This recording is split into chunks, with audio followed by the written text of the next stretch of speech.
The train lurched westward through America like a dying animal, all steam and grinding metal, carrying Clara Whitmore toward a future built entirely on lies.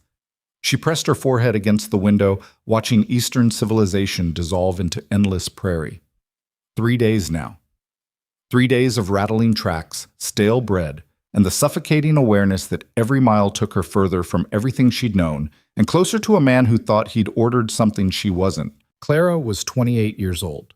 In 1886, that made her a relic, a failure, the kind of woman people stopped asking about at family gatherings. She adjusted her traveling dress, dark blue wool, practical, purchased specifically because it didn't cling to the curves that had apparently disqualified her from decent society.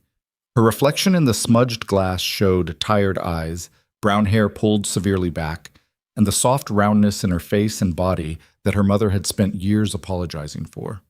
Men want delicate things, Clara, breakable things. You're just substantial. Substantial. What a polite word for disappointing. The Whitmore family had money once. Real money. The kind that bought marble staircases and summer homes, and the illusion that Clara's unmarried status was a choice rather than a failure. Then her father made spectacular investments in railroad bonds that turned out to be spectacular frauds. Within 18 months, everything vanished. The house, the staff, the carefully constructed fiction that their daughter's spinsterhood was refined independence rather than repeated rejection. Clara's sister married quickly, desperately, to a tobacco merchant twice her age. Her brother fled to California. Her mother took a position as a companion to a wealthy widow, living in genteel servitude. And Clara? Clara found herself at 28 with no prospects, no fortune, and a body that had apparently committed the crime of existing in the wrong shape. The mail-order bride advertisement arrived through a friend who meant well. Frontier men need practical wives, Clara. They're not so particular about appearance. How generous. How absolutely fucking generous. But desperation makes pragmatists of us all.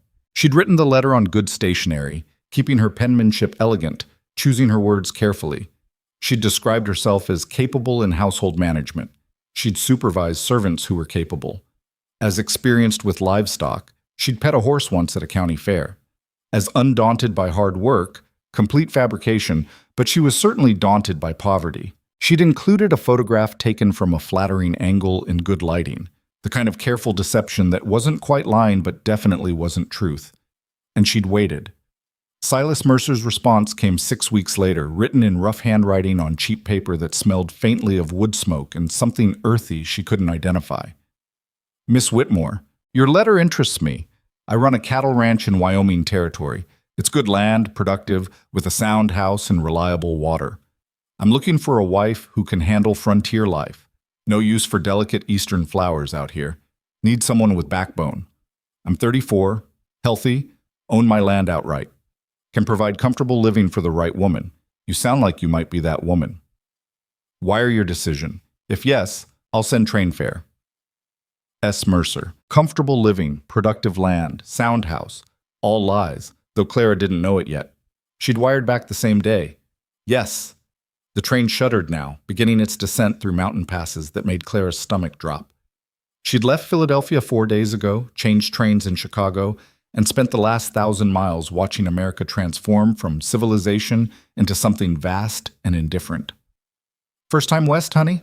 The woman across the aisle had been trying to make conversation since Nebraska. She was perhaps 50, weathered in that particular way that suggested she'd lived hard and lived through it. Yes, Clara said. Meeting family? Meeting my husband. The word felt strange in her mouth. I'm a mail-order bride. The woman's expression didn't change, but something shifted in her eyes. Pity, maybe, or recognition. He a miner? Rancher. The woman leaned back, considering. You know anything about ranching? I'm a quick learner. That's not what I asked. Clara met her gaze steadily. No, I don't know anything about ranching. You know anything about frontier living? Cooking without a proper stove, hauling water, butchering chickens? Winter storms that last 3 days and bury everything, including your good sense? No. You know that? Clara smiled thinly. He knows I'm capable and undaunted by hard work. Uh-huh. The woman pulled out knitting needles, started working yarn into something that might become a scarf. And what's your city-bred husband-to-be's lie? Because there's always a lie. I'm sure I don't. Honey, men don't send for mail-order brides when things are going well. They send for them when they're desperate, when they can't get local women to look twice. Either he's mean, he's broke, he's crazy, or his land is so godforsaken even the desperate local girls won't have him. She glanced up from her knitting. Sometimes all four. Clara's hands tightened on her handbag. I've got nowhere else to go, she said quietly. The woman nodded. Then I hope he's just broke. Broke you can work with. The other things, she returned to her knitting, well, you'll find out soon enough. And 2,000 miles away, Silas Mercer stood in front of a cracked mirror in his cabin, trying to make himself look like a man worth traveling across a continent to marry. It wasn't working. He was 34, but looked older. The Wyoming wind had carved lines around his eyes and mouth that made him seem harder than he meant to be. His hair needed cutting. His hands were scarred and calloused from years of work that never quite paid off the way he'd hoped. The cabin reflected back at him in the mirror's periphery. Rough timber walls, a floor that was more gap than board, furniture he'd built himself from inadequate skill and worse materials. One room. That was it. One room with a loft where he slept and a fireplace that barely heated the space even when he could afford to keep it burning. Comfortable living, he muttered. Jesus Christ, Silas. The letter he'd written to Clara Whitmore sat on the table, a copy he'd kept for himself. He read it again now, wincing at each careful exaggeration.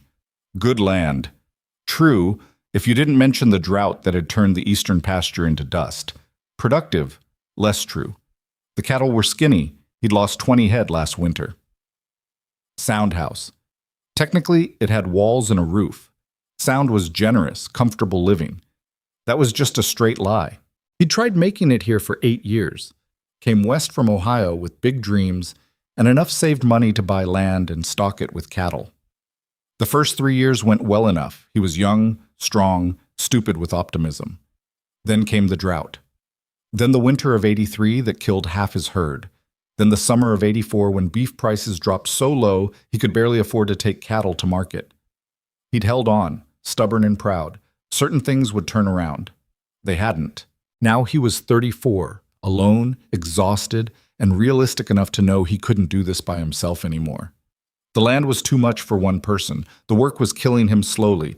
12, 14, 16-hour days that left him too tired to eat before collapsing into sleep. He needed help. He needed a partner. He needed a wife. Local women wouldn't have him. He'd tried. Made awkward attempts at courting the few eligible women in the scattered settlements nearby.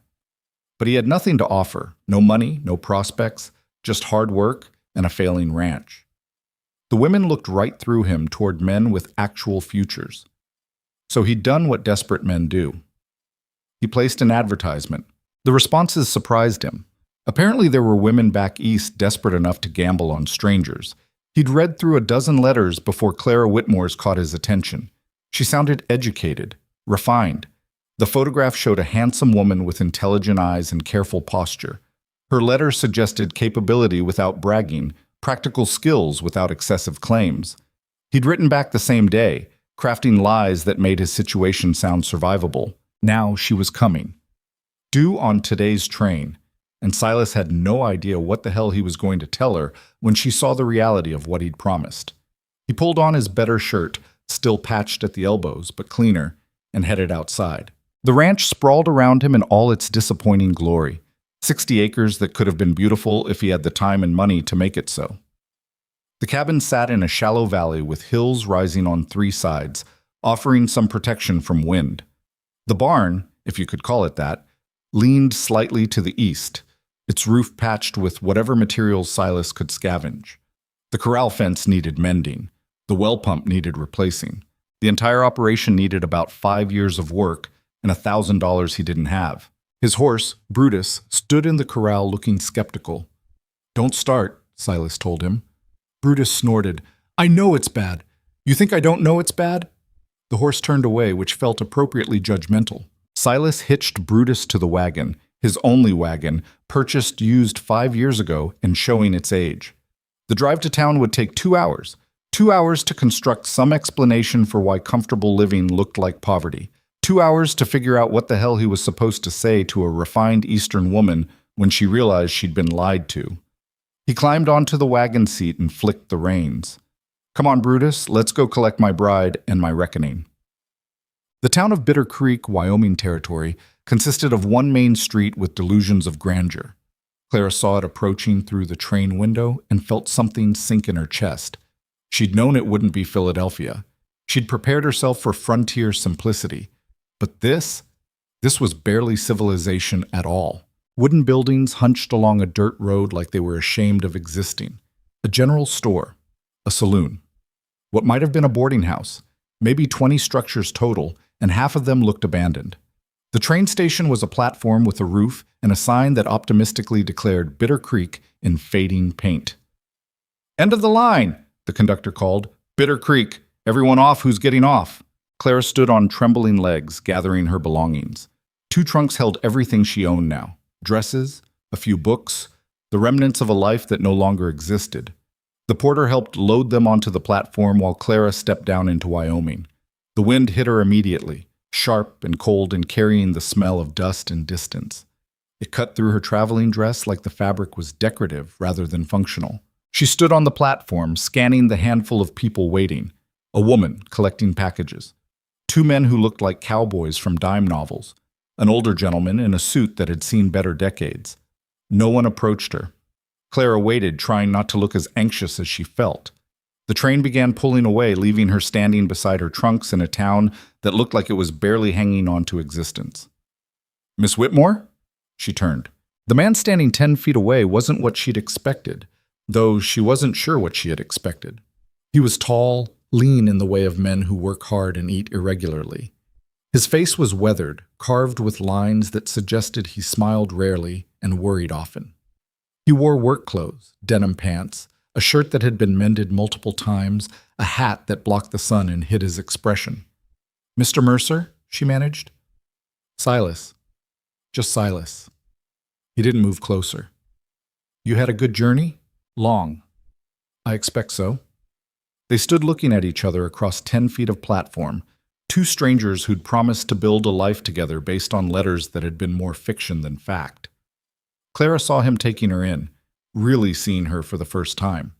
She watched his eyes travel over her fuller figure, saw something flicker in his expression that might have been surprise or might have been disappointment. She lifted her chin. She'd been looked at like that before. She'd survived it before. "Your trunks," he said finally. "I'll get them loaded." He moved past her, not quite meeting her eyes, and Clara felt the first cold touch of real fear. She'd traveled 2,000 miles to marry a stranger who was already disappointed. The wagon ride to the ranch took place in almost complete silence. Silas drove with his attention fixed on the rutted road. Clara sat beside him, hands folded in her lap, watching Wyoming roll past in endless waves of brown grass and gray rock. It was beautiful in a harsh way. All that space, all that sky. But it was also terrifying in its emptiness. Miles and miles without houses, without people, without anything that suggested human civilization could survive here. "How far to the ranch?" she finally asked. "About 30 minutes more." "Is there—" She stopped, unsure how to phrase the question. "Are there neighbors nearby?" "Carson's about 4 miles east. They run sheep mostly." His voice was flat, offering information without warmth. "Miller's to the south, maybe 6 miles. They've got a decent spread. Do better than most. And you?" He glanced at her briefly. "Me? How do you do? Better than most?" His jaw tightened. "I get by." That wasn't an answer, but Clara didn't push. The tension in his posture suggested he was balanced on some edge she couldn't see. They rode in silence for another mile. "Look," he said finally, "I should probably tell you that you exaggerated in your letters." Clara kept her voice level. "That the comfortable living and sound house might not be quite as advertised." His hands tightened on the reins. "Yeah, that. I assumed as much." "You did?" "Mr. Mercer, Silas. Silas, you sent for a mail-order bride. Men don't do that when things are going well." She was quoting the woman from the train now, but it felt true. "I assumed you were either desperate, difficult, or the ranch was in trouble." Could be all three. Could be. He looked at her then, really looked, and Clara saw something complicated in his expression. Frustration, resignation, maybe the faintest hint of respect. "I'm not mean," he said. "In case you're wondering, not crazy either, despite what some folks might say, just broke and stubborn." "I'm not delicate," Clara replied, despite what the photograph might have suggested. "And I don't actually know the first thing about livestock or frontier living." "I know." "You know? I can read between lines as well as you can." He returned his attention to the road. "Figured you were educated, city-bred, and probably desperate enough to lie about practical skills you don't have." "Then why?" "Because I needed someone smart enough to learn, strong enough not to break when things get hard." He paused. "And I needed someone desperate enough to stay." The honesty was brutal and somehow refreshing. "I'm definitely desperate enough," Clara said. "Then I guess we're matched properly after all." The ranch came into view as they crested a low hill, and Clara felt her stomach drop. This was what he'd called comfortable living. The cabin was small, smaller than the servants' quarters in the house she'd grown up in. Rough timber construction, one visible window, a chimney trailing weak smoke. The barn looked like it was held together by optimism and spite. The corral fence sagged. Everything suggested hard times and harder choices. Silas pulled the wagon to a stop and sat staring at his property like he was seeing it through her eyes. "It's not much," he said quietly. Clara climbed down from the wagon, her city boots sinking into Wyoming dirt. The wind pulled at her hair, already working strands loose from their pins. The sky stretched overhead, impossibly vast and indifferent. She'd traveled 2,000 miles for this, left everything she knew for a one-room cabin and a man who'd been honest enough to admit he needed someone desperate. "No," she agreed. "It's not much." She turned to face him as he came around the wagon. He looked defensive, waiting for her to pronounce judgment, maybe to demand he take her back to town immediately. Instead, she asked, "Where do I start?" The cabin's interior was exactly as bad as Clara had feared, and somehow worse. One room, maybe 15 feet square, a fireplace that dominated one wall, currently burning low, a rough table with two chairs that didn't match, a cabinet for supplies, a rope bed in one corner covered with blankets that had seen better years, a ladder leading to what she assumed was a loft. No separate bedroom, no privacy, no anything, really. Silas set her trunks inside and stood awkwardly by the door like a guest in his own home. "Loft's where I sleep," he said, gesturing upward. "Figured you'd want the bed down here. More privacy that way." Clara tried to imagine sleeping in this room, alone but not alone, with a stranger living above her head. Her throat tightened. "There's a basin for washing." He pointed to a tin basin on a small table. "Water comes from the well outside. I'll show you how to work the pump." "All right." Outhouse is about 30 yards behind the cabin. Paths clear. Of course there was an outhouse. Why had she imagined indoor plumbing? "Cooking's done at the fireplace mostly. Got a Dutch oven, a skillet, some pots. I'm not much for fancy meals, but I manage." Clara looked at the fireplace, trying to remember if she'd ever cooked over open flame. She'd watched servants do it. That counted for something, didn't it? "I need to tend the stock before dark," Silas continued. "You can settle in, get yourself arranged." He left quickly, like he couldn't wait to escape, and Clara stood alone in the cabin that was apparently now her home. She moved to the small window, really just an opening with shutters, and looked out at the ranch. Silas was already walking toward the barn, his stride purposeful, shoulders hunched slightly against the wind. Two people who'd lied their way into this marriage. Two desperate strangers gambling that anything was better than what they'd left behind. Clara sat on the edge of the bed and let herself cry for exactly 5 minutes. She timed it, counting the seconds, allowing herself that brief acknowledgement of fear and grief and overwhelming uncertainty. Then she stood up, wiped her eyes, and began unpacking. That first evening set the tone for everything that followed. Silas came in after dark, smelling of animals and sweat. Clara had managed to unpack one trunk and was staring at the fireplace with a piece of salt pork and absolutely no idea how to cook it. "You need help?" he asked. Pride made her want to say no. Pragmatism won. "Yes."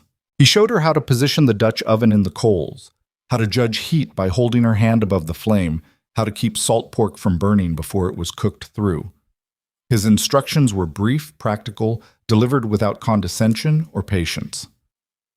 They ate in silence. Salt pork, beans warmed from a can, bread he'd apparently made 2 days ago and was now hard enough to require soaking. "I'll need to teach you bread," he said, tearing off a piece and dunking it in his beans. "Can't spare the time to make it myself anymore." "I'll learn?" "You'll need to learn a lot of things." It wasn't said meanly, just stated as fact. Clara bristled anyway. "I'm aware I don't have frontier skills. You were aware when you accepted my letter." "I was." He looked at her across the table. "Question is whether you can actually learn or whether you'll just make things harder." "I suppose you'll find out." "I suppose I will." They finished eating. Clara washed the dishes in cold water while Silas added wood to the fire. The intimacy of these domestic actions, sharing space, moving around each other, felt strange and uncomfortable. "I'll be up before dawn," he said finally. "Stock needs feeding. Water needs hauling. I've got fence that needs mending on the east pasture." "What should I do?" He looked surprised, like he hadn't expected her to ask. "Get familiar with the cabin. There's chickens need feeding around noon. Coops behind the barn. Don't know if you've ever dealt with chickens." "I haven't." "They're not complicated, just mean." He moved toward the ladder. "I'll show you tomorrow." He climbed to the loft without another word, and Clara heard the creak of rope as he settled into whatever sleeping arrangement he had up there. She changed into her nightdress behind a blanket she'd hung for privacy, every movement hyper-aware of his presence above her. She could hear him breathing, could hear the cabin settling, could hear the wind outside and cattle calling in the distance, and the vast silence of Wyoming pressing against the thin walls. She lay in the rope bed, staring at the ceiling, thinking about the life she'd left and the life she'd stumbled into. Somewhere above her, Silas was probably thinking the same thing. Two liars who'd found each other through desperation. God help them both. No, the first week was a lesson in humiliation. Clara burned bread. Not once. 3 times. She fed the chickens wrong and they scattered, pecking angrily and refusing to return to the coop for hours. She tried to milk the cow, Bessie, who Silas treated with more warmth than he'd shown Clara, and Bessie kicked over the bucket twice before Silas intervened. "You're pulling wrong," he said, kneeling beside her in the barn. "Here." He demonstrated the motion, efficient and practiced. Clara tried to copy it. Bessie shifted irritably. "Firmer. She knows you're uncertain. Makes her uncertain." Clara pulled harder. Milk actually hit the bucket. She felt absurdly proud for approximately 3 seconds before Bessie kicked again, this time catching Clara's shoulder and knocking her backward into dirty straw. Silas caught her before she fell completely, his hands rough and strong on her arms. "You all right?" "Fine." She stood quickly, brushing straw from her dress, face burning with embarrassment. "Perfectly fine." "It takes practice." "So you keep saying." "Because it's true." He returned to the stool, demonstrating again. "Watch the rhythm. She'll settle if you're consistent." Clara watched, frustrated tears burning behind her eyes. Everything here required skills she didn't have, knowledge she'd never needed. Back east, incompetence meant hiring different servants. Here, incompetence might mean starving. She tried again. Failed again. Tried again. By the time she got half a bucket of milk, her hands were cramping and Bessie looked thoroughly disgusted with her. "Better," Silas said. It wasn't quite praise, but it wasn't criticism either. He left her to finish while he tended other stock, and Clara sat alone in the barn, smelling of cow and failure, wondering how long it would take before he decided she was more burden than help, and sent her back east. The neighbors came calling on the 8th day. Clara was attempting laundry, another skill she'd never needed, when she heard a wagon approaching. She looked up to see a woman driving, 2 children beside her, all of them dressed in the simple, practical clothing that marked them as frontier-born. "Hello," the woman called, pulling to a stop. "You must be the new Mrs. Mercer." Mrs. Mercer. The title still felt foreign. "Yes, Clara. I'm Helen Carson. These are my daughters, Mary and Ruth." She climbed down from the wagon with easy confidence, moving like someone completely comfortable in her own skin and this landscape. "We're your neighbors to the east. 4 miles, though that's practically next door out here." Helen Carson was perhaps 40, lean and strong, with sun-weathered skin and capable hands.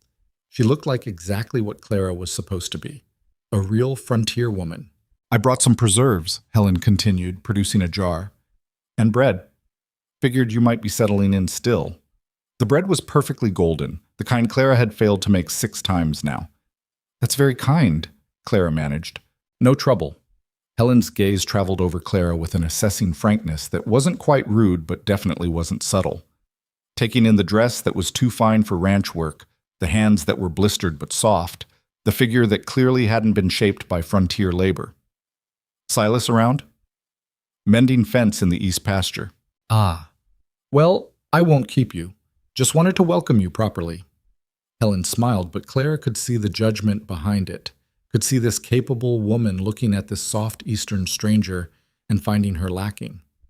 If you need anything, we're happy to help, though I expect Silas will teach you everything you need to know. I expect so. Helen loaded her daughters back into the wagon.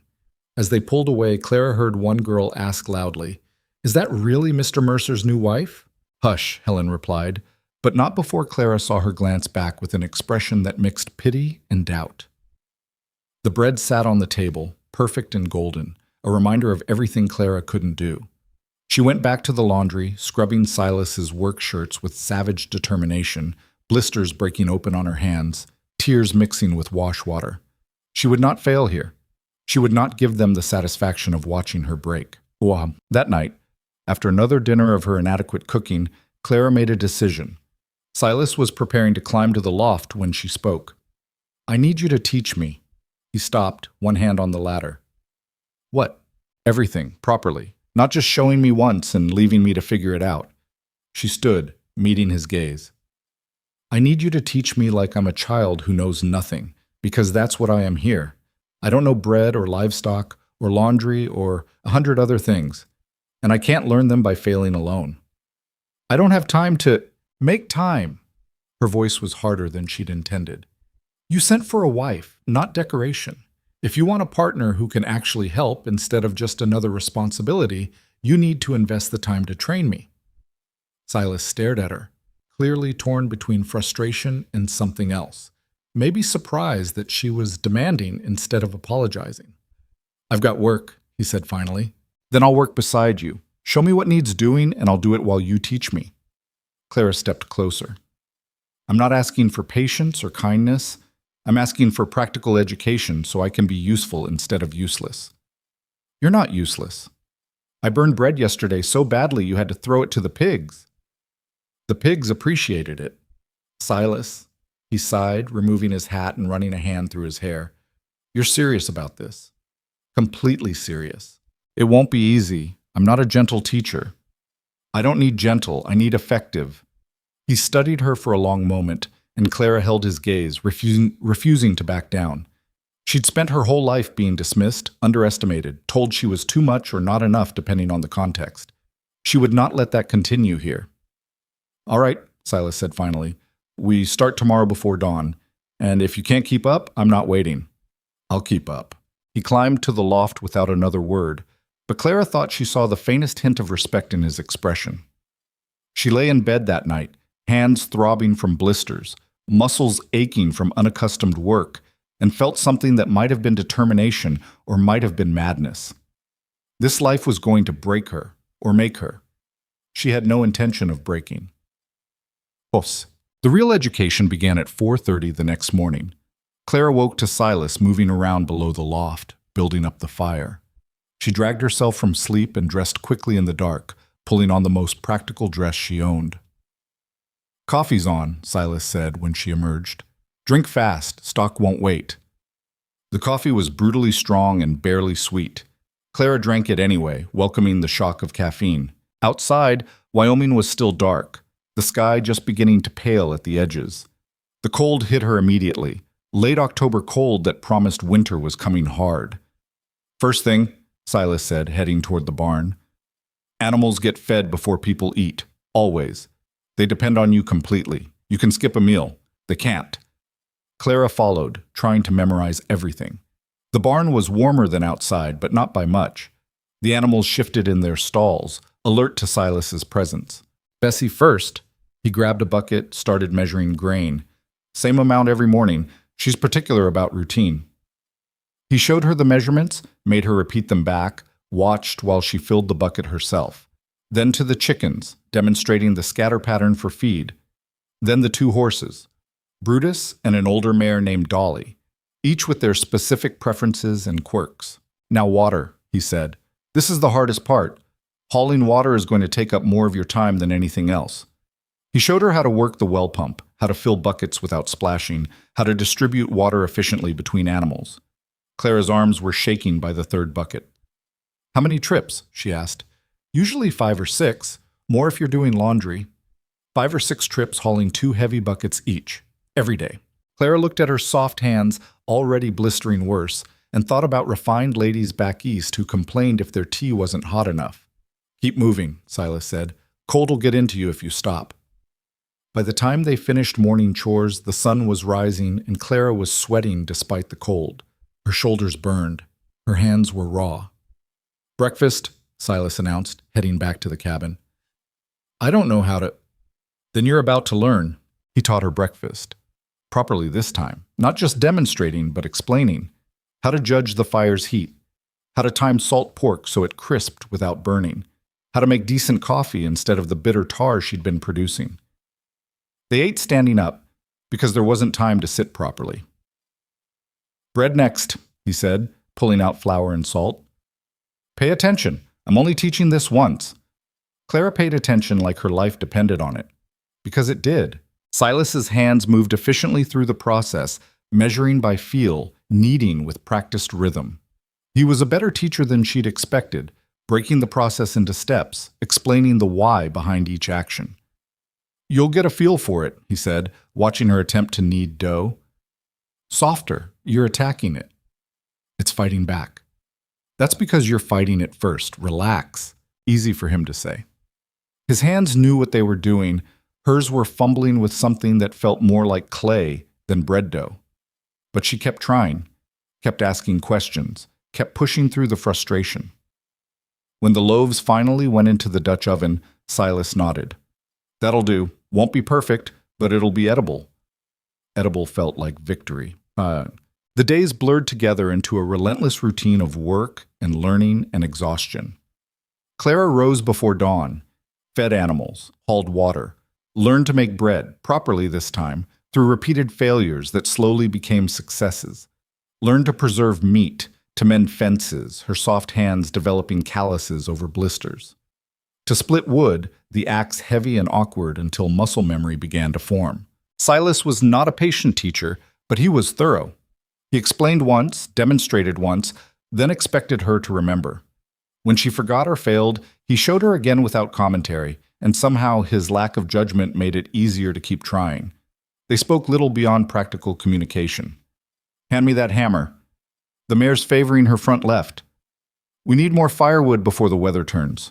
But Clara began to understand him through the work, saw his care in how he treated the animals, his stubborn determination in fence line that needed fixing for the 3rd time, his quiet pride in small improvements to the ranch, and maybe he began to understand her too, watching her refuse to quit even when her hands were bleeding.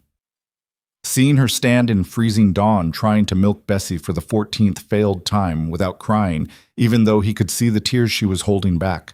3 weeks in, Clara successfully baked bread that Silas ate without comment, but also without throwing to the pigs. 4 weeks in, she milked Bessie without getting kicked. 5 weeks in, Helen Carson came calling again.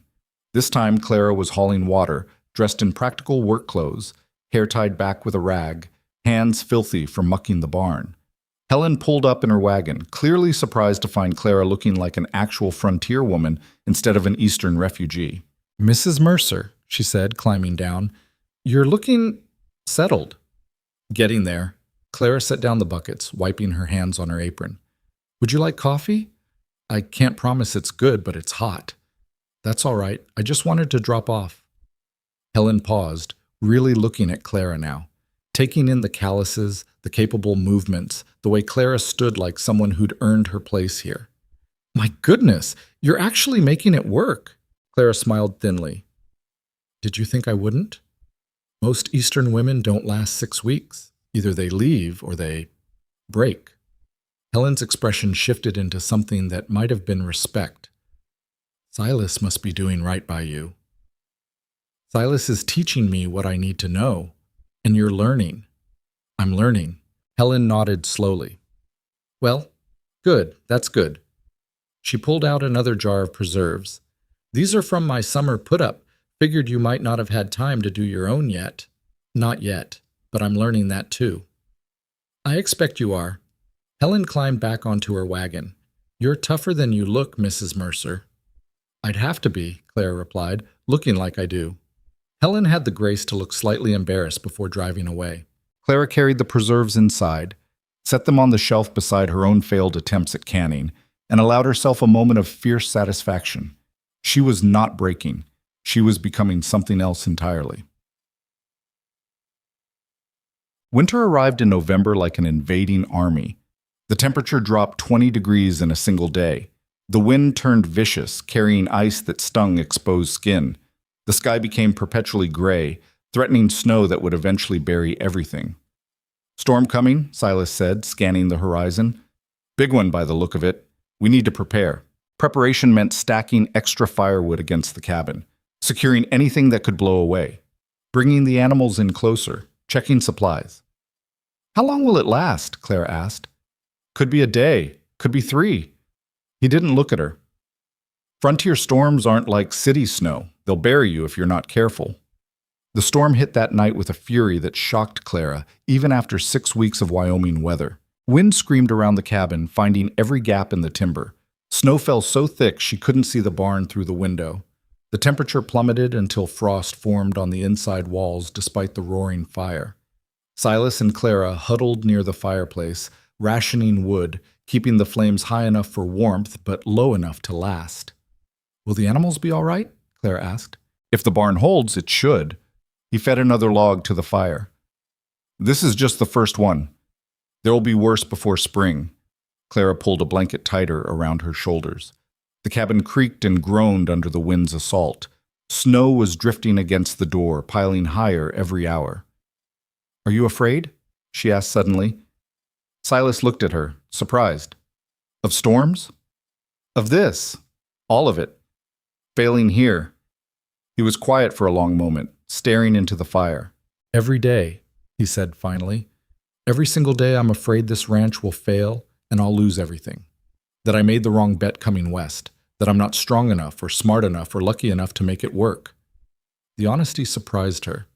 But you keep trying anyway, she said. What else is there? He met her gaze. I gave up everything for this. Can't go back. Only way out is through. Clara understood that completely. Thank you, she said. For what? For teaching me. For giving me a chance to learn instead of just deciding I was useless.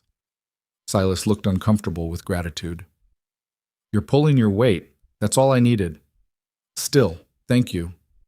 The storm raged for 2 days. 2 days trapped in the cabin with dwindling supplies, a man she was legally married to but barely knew, and nothing to do but keep the fire burning and wait for the sky to empty itself. They talked, tentatively at first, then more easily. He told her about Ohio, about coming west with dreams that hadn't worked out the way he'd planned. She told him about Philadelphia, about a life of privilege that evaporated overnight and left her stranded. Funny, he said. We both lost everything, just in different ways. And now we're both here, Clara said, lying to each other about what we could offer. Not entirely lying, just optimistic. She laughed, surprising herself. Is that what we're calling it? Has a better ring than desperately dishonest. The storm broke on the morning of the 3rd day. They stepped outside into a world transformed, everything buried under 3 feet of snow, the sky finally clear and painfully blue. The barn had held. The animals had survived.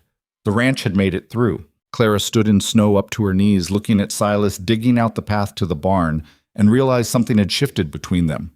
They weren't strangers anymore. They weren't quite partners yet, but they were something. 2 people learning to survive together, built on lies that were slowly becoming truth. She grabbed a shovel and joined him, digging side by side in the frozen morning, working together because that was what survival demanded. And for the first time since stepping off that train, Clara thought maybe she could actually build a life here. If she was strong enough. If she was stubborn enough. If winter didn't kill her first. The first snow melted within a week, leaving behind mud that sucked at boots and made every task twice as hard. Clara learned to navigate it the way she'd learned everything else on the ranch, through repeated failure and stubborn determination not to quit. December brought cold that settled into her bones and wouldn't leave. Morning temperatures dropped so low that water froze in the basin overnight. Clara would wake before dawn, break the ice with her fist, and wash her face with water that made her gasp. Then she'd dress in layers, every petticoat she owned, wool stockings, the practical dresses she'd learned to sew herself from rough fabric Silas brought from town. She was unrecognizable now from the woman who'd stepped off the train 2 months ago. Her hands were permanently scarred with calluses and old burns. Her face had color from constant outdoor work. Her body was changing too, not smaller, despite what society would have preferred, but harder. Muscles developing in her arms and back from hauling water and splitting wood. Her softness becoming something different, something functional. The neighbors noticed. Mrs. Mercer's looking capable, she overheard Helen Carson tell another woman at the general store in mid-December. Clara had accompanied Silas to town for supplies, standing in the corner while he negotiated prices on feed. "For now," the other woman replied. Mrs. Miller, Clara thought, though she hadn't been properly introduced. "Winter's just started. Let's see if she lasts until spring." Most don't. Most aren't built for this kind of work. There was weight in that statement. Judgment about Clara's body, about Eastern softness, about women who looked like her trying to do frontier labor. Clara's jaw tightened, but she kept her expression neutral, pretending she hadn't heard. Silas appeared beside her, arms full of supply sacks. "Ready?" "Yes." They loaded the wagon in silence. Clara could feel eyes on her, the townspeople watching, assessing, waiting for her to fail in whatever way would prove most entertaining. "Ignore them," Silas said quietly as they pulled out of town. "I am." "They said something?"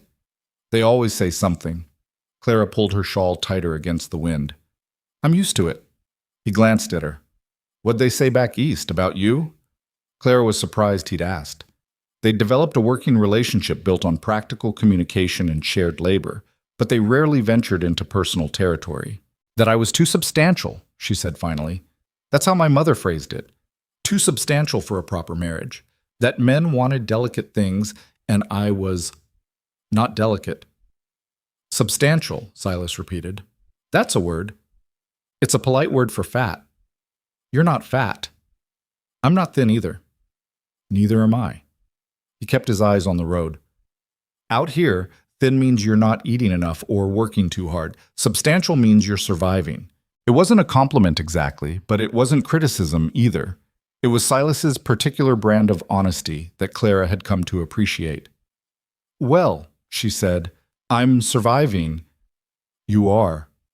They rode in silence for a while, the wagon creaking over frozen ruts, Brutus plodding steadily homeward. "They're waiting for me to fail," Clara said eventually. "I know." "Does that bother you, that they're judging your choice?" Silas considered the question. "They judged me long before you arrived. Judged me for being broke, for struggling, for needing to send for a bride instead of courting local. Your success or failure doesn't change their opinion of me much." "That's not reassuring." "Wasn't meant to be, just honest." He glanced at her again. "But for what it's worth, you're not failing." "Not yet. Not at all." His voice was firm. "You're working harder than most men I know. Learning faster, too. They can think what they want. I know what you're doing." Something warm settled in Clara's chest. Pride, maybe, or recognition. She'd spent so long being measured and found wanting.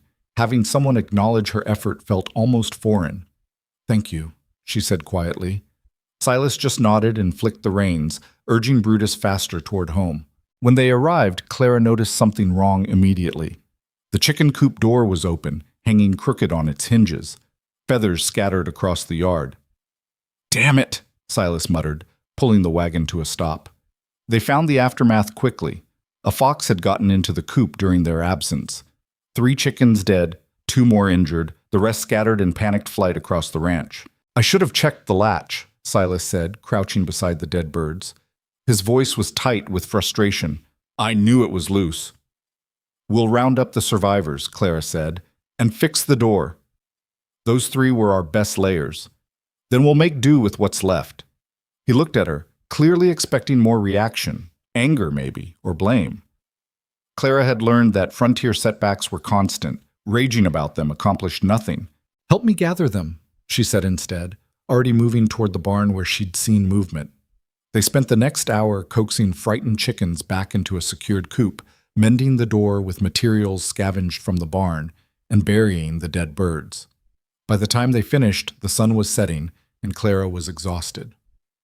I'll make extra trips to town next week, Silas said, washing blood from his hands at the well. See if anyone's selling laying hens. Can we afford it? His silence was answer enough. Then we'll make do, Clara repeated. Fewer eggs means we adjust meals. We've managed worse. Have we? We're still here, aren't we? Silas dried his hands on his pants, studying her with an expression Clara couldn't quite read. You don't complain much. Would it help? No. Then what's the point? She headed toward the cabin. Come on, dinner won't cook itself. That night, preparing a meal with fewer eggs than the recipe required, Clara felt the weight of accumulated challenges pressing down. The fox attack was just the latest in a string of small disasters. A broken water pump that took 2 days to fix, a fence section that collapsed under snow weight, Dolly going lame for 3 days and requiring careful nursing. Each problem solvable, but each one draining resources they didn't have. We're losing ground, Silas said quietly over dinner. Clara looked up from her plate. What?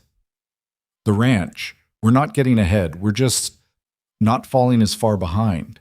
He set down his fork. I thought having help would turn things around faster. It's only been 2 months. I know, but winter's here and we're already stretched thin. If something major breaks... He stopped, shaking his head. Never mind. No, say it. If something major breaks, we might not recover. The honesty was brutal. Clara had suspected their situation was precarious, but hearing Silas voice it made the danger real. Then we don't let anything major break, she said. It's not that simple. I know it's not simple. Nothing about this is simple. Clara leaned forward. But we can control what we can control. We work harder. We waste less. We fix problems before they become disasters. You make it sound easy. I'm not saying it's easy. I'm saying it's possible. Silas looked at her across the rough table, firelight casting shadows on his weathered face. You really believe that? I have to believe it. What's the alternative? Give up and go back east to what? I've got nothing there. This is it for me. She held his gaze. This is it for both of us. He nodded slowly. Yeah, it is. They finished eating in silence, two people bound by desperation and determination, gambling that will could overcome circumstance. Clara washed dishes while Silas checked the fire. The domesticity of it had become routine now, this careful dance of sharing space without intimacy, working together without real partnership. They were married on paper but strangers in practice, connected by necessity rather than affection. Sometimes Clara wondered if that would ever change, if they'd ever be more than two desperate people helping each other survive. Then she'd remember the marriage advertisements, the careful lies they'd both told, and figured survival was probably the best they could hope for. Later, lying in her rope bed while Silas moved around in the loft above, Clara thought about the women back east who'd judged her, the ones who'd whispered about her unmarried status, her unfortunate size, her failure to secure a proper husband. She wondered what they'd think seeing her now, hands ruined, body exhausted, living in a one-room cabin on the edge of nowhere. Probably they'd think they'd been right all along, that she'd failed even at frontier marriage. But Clara was still here, still working, still refusing to break. That had to count for something. Christmas arrived without fanfare. Clara had no gifts to give and no money to buy any. Silas acknowledged the day only by taking a few hours in the afternoon to rest instead of working straight through. They ate a better dinner than usual. Clara had saved back potatoes and managed to trade eggs with Helen Carson for a small piece of beef. She cooked it carefully, determined not to waste the rare luxury. This is good, Silas said, and coming from him it was high praise. Thank you. You've gotten better at cooking. I've had good motivation not to poison us. He almost smiled. Clara had learned that almost smiles were the best Silas offered. He wasn't a man given to joy or lightness. Life had carved that out of him. After dinner, Clara pulled out the only luxury she'd brought from Philadelphia, a book of poetry. She'd been rationing it, reading a few pages each week to make it last. "Would you like me to read aloud?" she asked. Silas looked surprised. "You want to?" "It's Christmas. Seems appropriate." "I'm not much for poetry." Neither was I, until I had nothing else. Clara opened the book. But some of it's actually bearable. She read while firelight flickered and wind howled outside. Silas sat listening, his expression gradually relaxing from its usual tension. Clara chose poems about nature, about resilience, about enduring winter. Nothing romantic or sentimental. That would have been awkward. When she finished, Silas was quiet for a long moment. "That wasn't terrible," he said finally. "High praise. I mean it. Your voice is—" He paused, searching for words. "Pleasant. It's pleasant to listen to." Clara felt warmth that had nothing to do with the fire. "Thank you. Maybe you could read more. Sometimes, if you want. I'd like that." It was a small thing, a tiny connection in a relationship built on pragmatism. But it felt significant somehow, this agreement to share something beyond work, to create moments that weren't just about survival. That night, Clara fell asleep thinking that maybe marriage didn't have to be romance or passion. Maybe it could just be this: two people finding small ways to make hard days slightly better. January brought weather that made December look gentle. Temperatures dropped so low that livestock needed constant monitoring. Snow fell in storms that lasted days. The wind was relentless, a physical force that tried to strip skin from bone. Clara and Silas developed a rhythm born of necessity. They worked together constantly, feeding animals, hauling water, maintaining the cabin against the cold. Words became unnecessary, a look, a gesture, and they understood what needed doing. But the work was taking its toll. Clara could see the exhaustion in Silas's face, the way he moved more stiffly each morning. The ranch was demanding more than they could give, and winter wasn't halfway done. One frozen morning in late January, Clara was hauling water when she slipped on ice. The buckets went flying, water splashing everywhere, and she landed hard on her tailbone. The pain was stunning. For a moment she couldn't breathe, couldn't move, just sat on the frozen ground with tears streaming down her face. "Clara!" Silas was there suddenly, kneeling beside her. "Are you hurt? Can you move?" "I'm fine." But when she tried to stand, pain shot through her back and hip. "You're not fine." He helped her up carefully, supporting most of her weight. "Come on. Inside." "The water?" "I'll get the water. You're going inside." He half carried her to the cabin, settled her on the bed with more gentleness than she'd seen from him. Then he examined her back and hip with careful hands. "Nothing broken," he said finally, "but you're going to bruise badly. Probably won't be able to work for a few days." "I can work." "Clara, I can work." She tried to stand and immediately gasped at the pain. Silas pushed her back down, not roughly but firmly. "You're staying down. I'll handle the ranch." "You can't do it alone." "I've done it alone for 8 years." "Barely." The word came out sharper than she'd intended. "You were barely managing, which is why you sent for help. Don't pretend otherwise." His jaw tightened. "I'll manage for a few days while you heal. And if you hurt yourself, if you collapse from exhaustion, then what?" They stared at each other, both recognizing the impossible situation. They needed 2 people to run the ranch, but pushing through injury could cause worse damage. "I'll be careful," Silas said finally, "and you'll rest. That's the deal." Clara wanted to argue, but the pain in her back said she didn't have much choice. The next 3 days were torture. Not just from the physical pain, though that was considerable, but from lying in bed listening to Silas work himself into the ground. She could hear him making extra trips for water, handling all the feeding, mucking the barn alone. Each sound was a reminder of her uselessness. On the 4th day, she forced herself up despite the pain. Moving hurt, but lying still while Silas destroyed himself hurt worse. She found him in the barn, exhausted and struggling to lift a hay bale. His movements were slow, clumsy with fatigue. "What are you doing up?" he demanded when he saw her. "Helping. You should be resting. And you should be sleeping. But here we are." Clara took one end of the hay bale. On three. Clara, 1, 2, 3. They lifted together, Clara gritting her teeth against the pain. The bale moved into position and she had to lean against the wall for a moment, breathing hard. You're going to make it worse, Silas said. Maybe, but you're going to collapse if I don't help. She straightened, meeting his gaze. We do this together, or not at all. That was the arrangement. The arrangement was a capable frontier wife. And you got one. Capable doesn't mean perfect. It means I keep working even when it hurts. Something shifted in his expression, frustration giving way to something that might have been respect or might have been recognition. You're stubborn as hell, he said. Takes one to know one. He almost smiled. All right, but you take breaks. And if I see you pushing too hard, I'm dragging you back inside. Deal. They worked together through the rest of the morning, Clara moving carefully, Silas watching her with concern he tried to hide.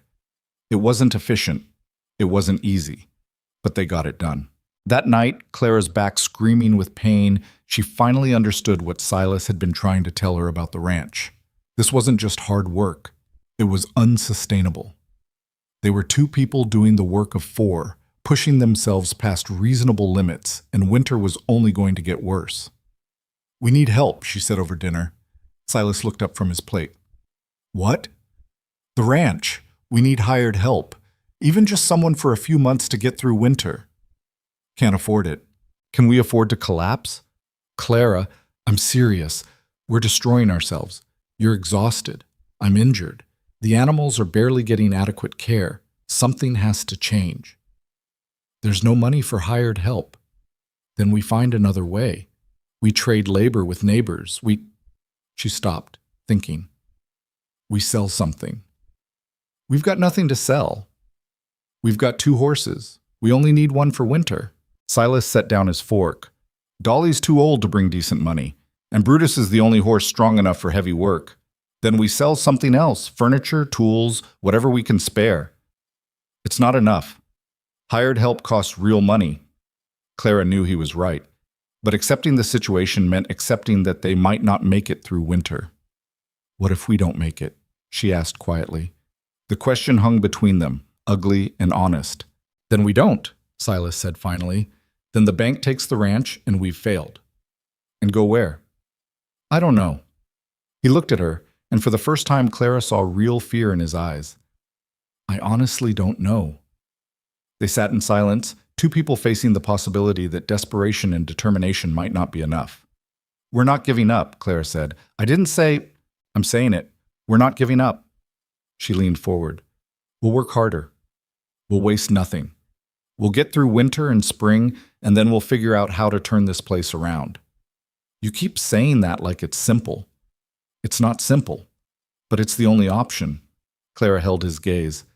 I didn't come 2,000 miles to fail, Silas. And you didn't fight for 8 years to quit now, so we're going to survive this, however we have to. Silas looked at her for a long moment. You really are stubborn as hell. Yes. All right. He picked up his fork again. We survive. Whatever it takes. February brought a cold snap that froze the well completely. For 3 days, Clara and Silas had to melt snow for water, a process that took hours and yielded barely enough for basic needs. Then Bessie went dry, her milk production stopping completely from stress and inadequate nutrition. Then a section of the barn roof gave way under accumulated snow, requiring emergency repairs in sub-zero temperatures, each problem solvable, each one draining them further. Clara began waking with a sense of dread, wondering what would break today, what new disaster would demand resources they didn't have. She could see the same dread in Silas's eyes, this grinding awareness that they were losing ground despite working themselves into exhaustion. One night in mid-February, Clara was attempting to mend a shirt by firelight when Silas spoke from across the cabin. Do you regret it? She looked up. Regret what? Coming here. Marrying me. The question surprised her. They didn't usually venture into emotional territory. Sometimes, she answered honestly. When I'm hauling water in sub-zero cold or burning my hands on the stove or wondering if we'll survive winter, in those moments, yes, I regret it.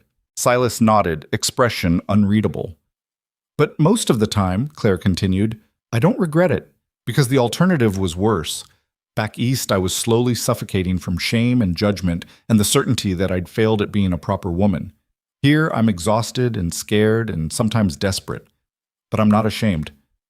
Not ashamed of living in a one-room cabin with a broke rancher. Not ashamed of working hard and surviving. She set down her mending. Do you regret it? Sending for me? He considered the question. I regret that you're suffering. I regret that I brought you into a situation that might fail. He met her eyes. But I don't regret having you here. You've worked harder than I had any right to expect. You've pulled your weight and then some. It wasn't a declaration of affection, but it was honesty, and somehow that meant more. Then I guess we're both where we're supposed to be, Clara said, for better or worse. Mostly worse so far. Winter's not done teaching us yet. Silas almost smiled. That's a terrifying thought. Welcome to Wyoming. Late February brought another visitor, this time a man Clara hadn't seen before. He arrived on horseback, bundled against the cold, and when Silas saw him, his expression turned carefully neutral. That's James Miller, he said quietly. Helen Carson's husband runs sheep. Miller runs cattle. They've got one of the better spreads around here. Should I make myself scarce? No. Might as well hear this together. They met Miller outside, Clara standing slightly behind Silas in what she'd learned was the proper frontier wife position, present but not presumptuous. Mercer, Miller said, touching his hat. Ma'am. Miller. Silas's voice was carefully neutral. What brings you out? Just checking on neighbors, making sure everyone's surviving winter. We're managing. Miller's gaze traveled over the ranch, the patched barn, the small cabin, the general air of struggling existence. His assessment was quick and thorough. I'll be straight with you, Mercer. Word is you're having a hard time. Word travels. Small territory, people talk. Miller shifted in his saddle. I've got work available if you need it. Steady pay through spring. Could use an extra hand with calving season coming. Clara felt Silas stiffen beside her. This was charity, however it was being packaged. Appreciate the offer, Silas said, but I've got my own ranch to run. Ranch needs 2 people minimum. If you're hiring out, your wife could handle things here, couldn't she? The implication was clear. Silas could abandon his failing operation to work for Miller, leaving Clara to somehow maintain the ranch alone. My wife and I run this place together, Silas said, his voice hard now. I'm not leaving her to handle it alone while I work someone else's land. No offense meant, just offering help. And I'm declining, politely. Miller studied them both for a moment. All right then, offer stands if you change your mind. He tipped his hat. Ma'am. He rode off, leaving Clara and Silas standing in the cold. That was humiliating, Silas said quietly. He was trying to help. He was trying to hire cheap labor while feeling generous about it. Silas turned toward the barn. People see us struggling and suddenly everyone's got advice and offers. What they don't have is respect. Clara understood the frustration, but she also understood that pride was expensive when you were broke. Would it be so terrible, she asked, taking work with him? You couldn't run this place alone. Maybe not perfectly, but I could keep things going. Silas looked at her, surprised. You'd want me to take that job? I want us to survive. If that means you work elsewhere for a few months while I hold things together here, then that's what we do. You'd be alone, all day, every day, handling everything. I've been learning for months. I'm not helpless. I didn't say helpless, but it's dangerous. If you got hurt again, then I'd deal with it. Clara moved closer. Silas, I know you're proud. I know accepting help feels like failure, but there's no shame in doing what you have to do to survive. He looked torn, clearly wrestling with the offer. Let me think about it, he said finally. All right. But Clara could see the possibility taking root in his mind, the calculation of wages versus pride, survival versus dignity. She knew what the answer would be eventually. They were too close to the edge to refuse help, however it was offered.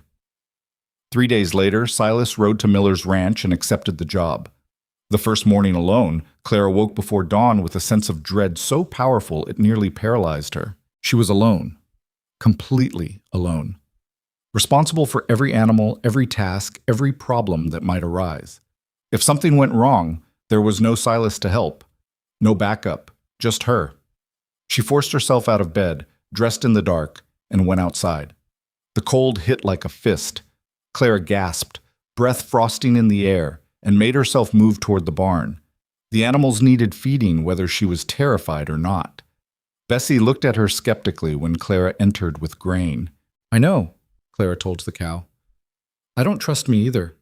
She fed everyone, hauled water, mucked stalls. The work took twice as long without Silas's help.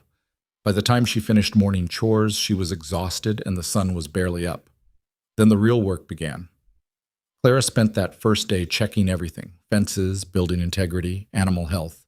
She made a list of problems that needed fixing and prioritized ruthlessly. Some things could wait.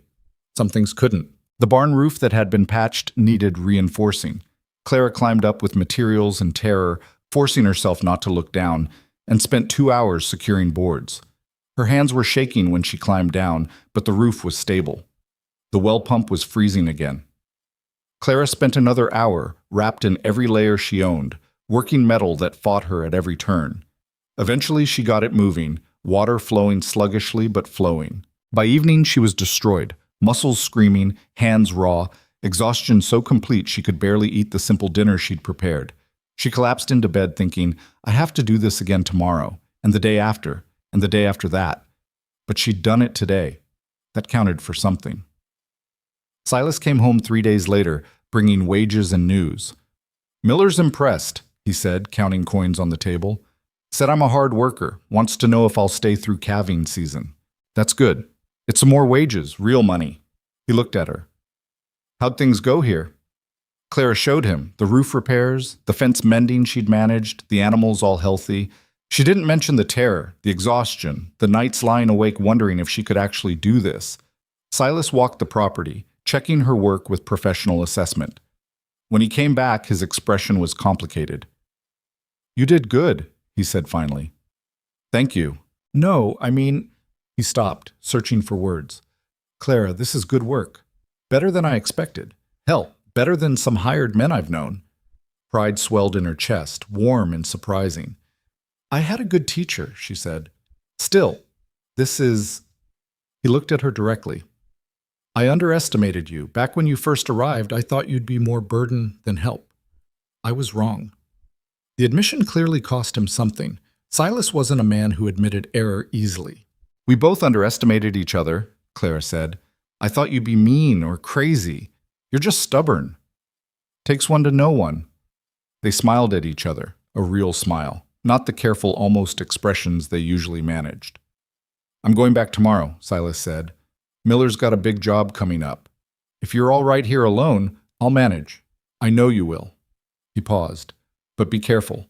If something major breaks, I'll handle it." He nodded, trusting her in a way that felt significant. That night, reading poetry by firelight, Clara realized something had shifted fundamentally between them. They weren't just surviving together anymore. They were becoming actual partners. Two people learning to trust each other's competence, to rely on each other's strength. It wasn't love. Not yet. Maybe not ever. But it was something real, something built on shared hardship and mutual respect. And in Wyoming Territory in 1887, that might be more valuable than romance anyway. March arrived with marginally warmer temperatures and the promise that winter might eventually end. Clara had been managing the ranch alone for 3 weeks, and she'd become efficient in ways that would have shocked her Philadelphia self. She could milk Bessie quickly now, feed all the animals in under an hour, haul water without stopping to rest. Her body had adapted, stronger, harder, capable of work that would have destroyed her months ago. The neighbors noticed. Helen Carson stopped by one afternoon ostensibly to check on Clara. "Silas still working at Miller's?" she asked. "Yes." "And you're managing alone?" "I am." Helen looked around the ranch, clearly surprised by how well-maintained everything looked. "I heard you were staying. Didn't quite believe it." "Why wouldn't I stay?" "Because most Eastern women don't last 6 months out here. Either they leave or they break." Helen met Clara's gaze directly. "You're not breaking." "No." "And you're not leaving." "No." Helen nodded slowly, and Clara saw something shift in the other woman's expression, judgment giving way to grudging respect. Well then, I suppose you've earned your place. She pulled out a jar from her wagon. Brought you some preserves, real ones this time, not charity, trading neighbor to neighbor. Clara accepted the jar, understanding the significance. This wasn't pity, this was recognition. Thank you. And Clara? Helen paused before climbing back into her wagon. You're tougher than anyone expected, including me. I misjudged you. Most people do. Their mistake then? Helen smiled. You need anything? You send word. We take care of our own out here. And you're one of us now. She drove away, leaving Clara standing in the yard with a jar of preserves and a sense of accomplishment that went deeper than any social triumph she'd achieved back east. She'd earned her place, not through appearance or breeding or social grace, through work, through refusing to quit when everyone expected her to fail. That night, alone in the cabin, Clara thought about the woman she'd been 6 months ago. Soft, frightened, desperate. That woman had stepped off the train into a world that seemed designed to break her. This woman, calloused hands, scarred, and strong, was someone different. Someone forged by frontier necessity into something harder, something capable. The transformation wasn't complete yet. Winter wasn't done. The ranch was still struggling. But Clara had proven something to herself and to everyone watching. She could survive here. And maybe, just maybe, she could do more than survive. Maybe she could actually build something worth keeping. Spring came late to Wyoming that year, teasing with false warmth before retreating back into cold. Clara had been managing the ranch alone for 5 weeks now, and the work had become routine in a way that still surprised her. She woke before dawn, moved through chores with efficient precision, and collapsed into exhausted sleep each night having accomplished what needed doing. Silas came home every few days bringing wages that were slowly building into something substantial. They'd managed to buy feed, replace worn tools, even set aside a small reserve for emergencies. The ranch was still struggling, but it wasn't dying anymore. Miller wants me through April, Silas said one evening in mid-March, counting coins at the table. Calving season's harder than he expected. Says I've got a good hand with difficult births. Clara looked up from mending. That's another month. I know it's asking a lot. I didn't say no, just noting the timeline. Silas studied her across the cabin. They'd developed this shorthand over the winter, conversations that happened in subtext and careful observation rather than explicit declaration. You're managing well, he said. I'm managing. Better than well. The place looks good. Animals are healthy. You've even been fixing things I'd been putting off. I had time and daylight. It seemed wasteful not to use both. Still, he set down the coins. I know this isn't what you signed up for, being alone most of the time, doing everything yourself. Clara set down her mending, meeting his gaze directly. I signed up for frontier marriage to a rancher. This is what that means. Work that needs doing, done however it needs doing. Most wives don't run ranches alone. Most wives have husbands who aren't working elsewhere to keep the operation afloat. She softened slightly. We're doing what we have to do. No point complaining about it. Silas nodded, something like gratitude in his expression. When calving season ends, I'll be back full time. We can focus on building up the herd, maybe take on some projects we've been putting off. The east fence needs replacing entirely. I know. And the cabin roof is going to leak come heavy spring rain. I know that too. So we've got a list. Clara picked up her mending again. We'll work through it together. Yeah. Silas stood, moving toward the loft. We will. That night, lying in the darkness, Clara thought about how far they'd come from the two desperate strangers who'd met on a train platform 7 months ago. They still weren't quite partners in the way married couples were supposed to be. There was no affection, no intimacy beyond the forced proximity of sharing space. But there was trust now, respect, a sense that they were building towards something, even if neither of them could articulate what that something was. It felt like progress. Small and hard won, but progress nonetheless. The weather turned genuinely warmer in late March. Snow melted in earnest, turning everything to mud that sucked at boots and made every task exponentially harder. But the sun felt different now, not just cold light, but actual warmth. Birds returned, their calls breaking the winter silence. The cattle became restless, sensing the change in season. Clara was working on the east fence one afternoon when she noticed Dolly acting strangely. The old mare was pacing her stall, clearly uncomfortable, pawing at the ground. Clara approached cautiously. "What's wrong, girl?" Dolly turned to look at her, and Clara saw the distended belly, the signs of distress. She'd helped Silas with enough animal births over the winter to recognize what was happening. The mare was in labor. Clara's heart jumped. Dolly was old for foaling, and this was unexpected. They hadn't realized she was pregnant. The birth could be complicated, dangerous even. "Easy," Clara murmured, moving into the stall. "Easy now." She examined Dolly as well as she knew how, trying to assess whether this was normal labor or something wrong. The mare was sweating, clearly in pain, but that could be normal. Or it could be a sign of complications Clara had no idea how to handle. Silas was at Miller's ranch, at least 4 hours away, maybe more if he was out working distant pastures. Clara had no way to get word to him quickly. She was on her own. Clara spent the next hour monitoring Dolly, watching for signs of progress. The mare labored hard, straining, but nothing seemed to be happening. No foal emerging. Just increasing distress that made Clara's stomach tight with fear. Something was wrong. "Come on, Dolly," Clara whispered, stroking the mare's sweat-soaked neck. "You can do this." But Dolly couldn't. Or the foal couldn't. Something was blocking the birth, and Clara had no idea what. She thought frantically through everything Silas had taught her about animal births. Sometimes foals presented wrong, legs folded back, head turned aside. Sometimes they needed help being positioned correctly. But reaching in to reposition a foal was dangerous. Clara could hurt the mare, could hurt the foal, could make everything worse.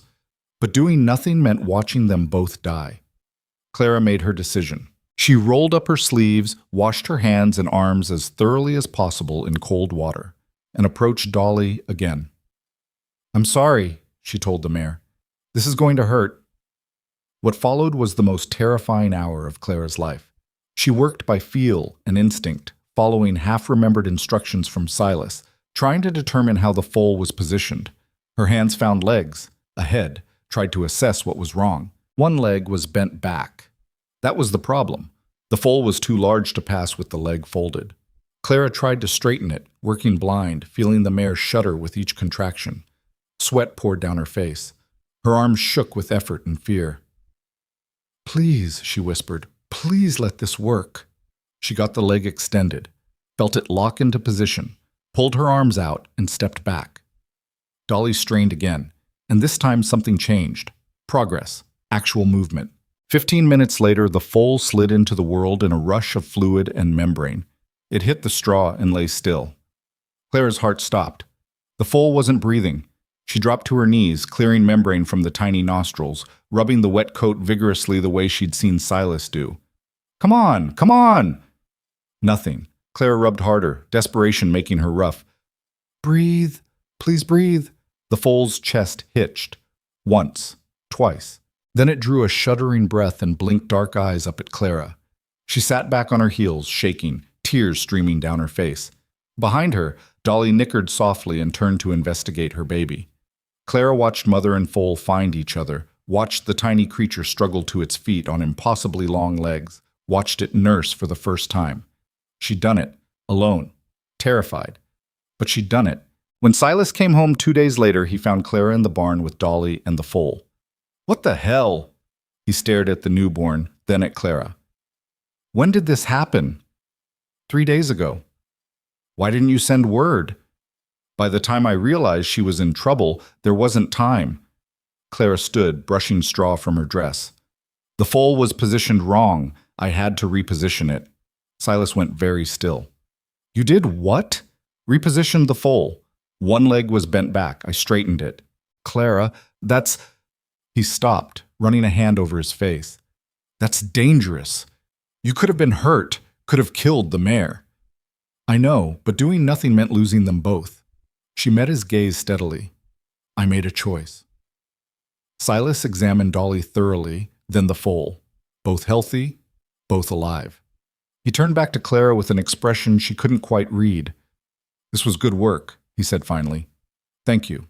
"No, I mean," he gestured helplessly. "Clara, most men with years of experience wouldn't attempt a repositioning alone. And you just did it."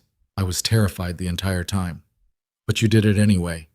He looked at her differently now, seeing something he hadn't seen before. You're tougher than I gave you credit for. Clara felt heat in her face that wasn't embarrassment. I'm learning from a good teacher. Still, Silas reached out, then seemed to reconsider, his hand dropping. You probably saved both their lives. That matters. They stood in the barn, the moment stretching between them, something shifting, deepening. Clara became aware of how close they were standing, of Silas's eyes on her face, of a tension that hadn't been there before.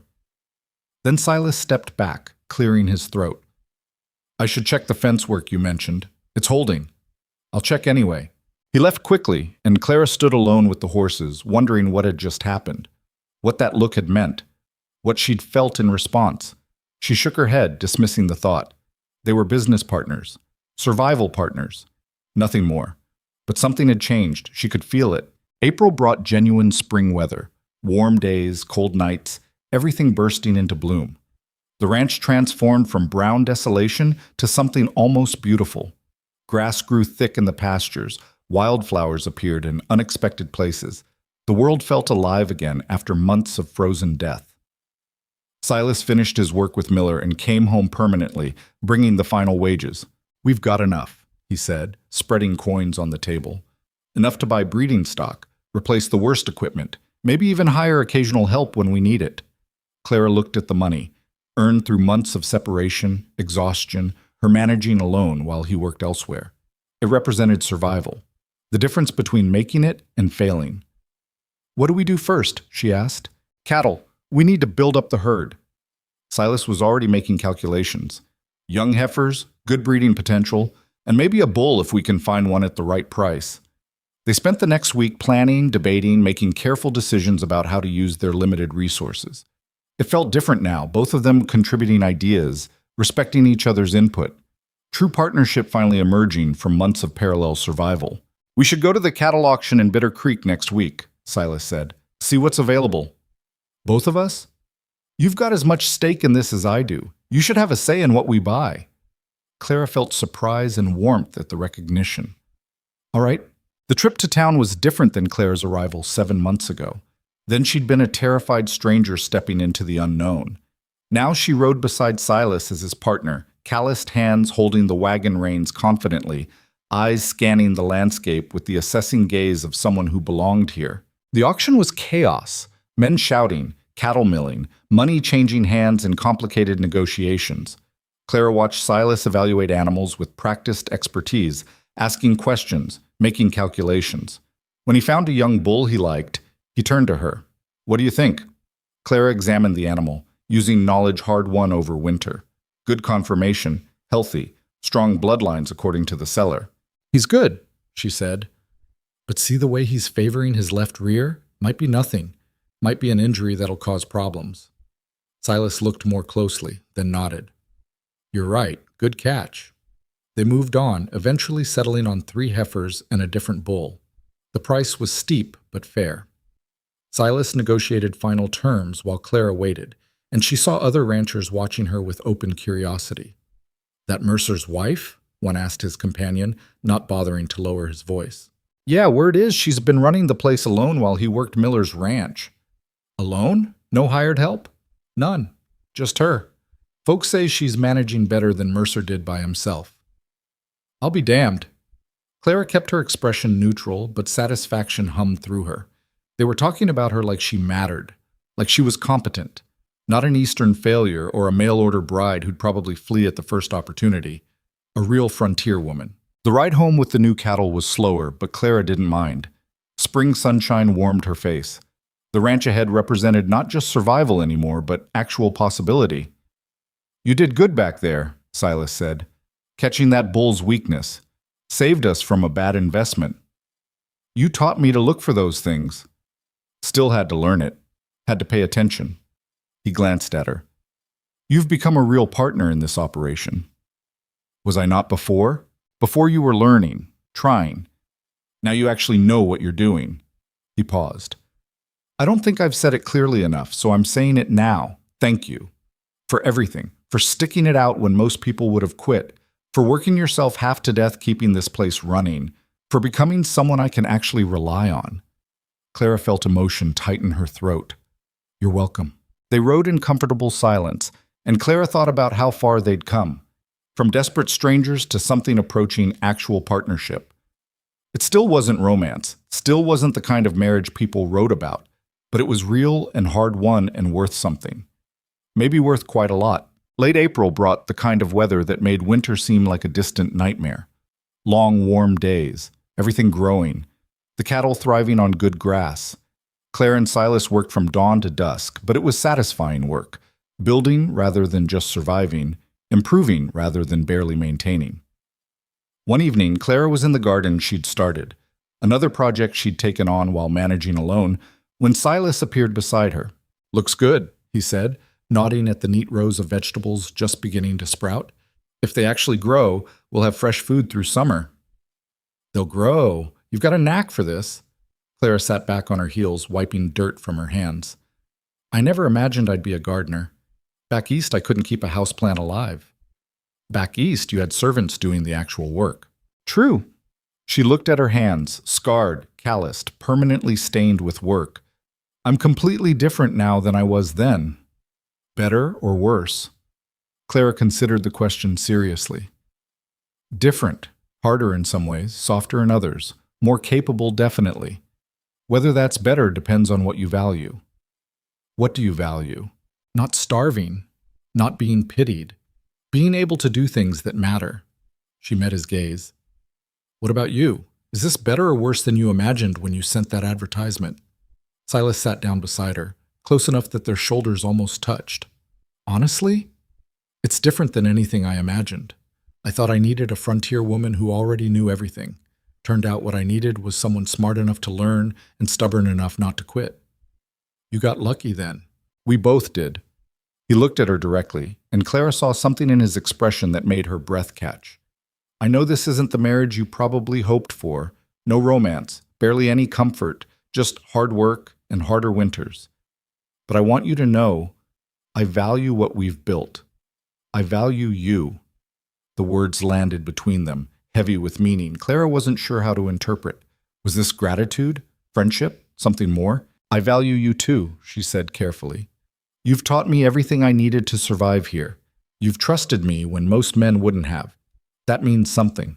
They sat in the garden, shoulders nearly touching, the evening warm around them. Clara became hyper-aware of Silas's presence, his breathing, his warmth, the way his hands rested on his knees. She wondered if he felt the same tension she did, this sense that something was shifting between them, something neither of them quite knew how to name. Then Silas stood abruptly. "I should check on the cattle before dark." "All right." He left quickly, and Clara remained in the garden, hands in the dirt, wondering what had just happened. What had almost happened. But the moment passed, and life continued in its relentless rhythm. Work needed doing. The ranch demanded constant attention. Personal feelings, whatever they were, took a back seat to survival. May brought the first real test of their partnership. The weather had been unseasonably warm, lulling everyone into thinking winter was truly finished. Then, without warning, the temperature dropped 40 degrees overnight. A late spring blizzard materialized out of clear skies, catching everyone unprepared. Clara woke to howling wind and the sound of something crashing outside.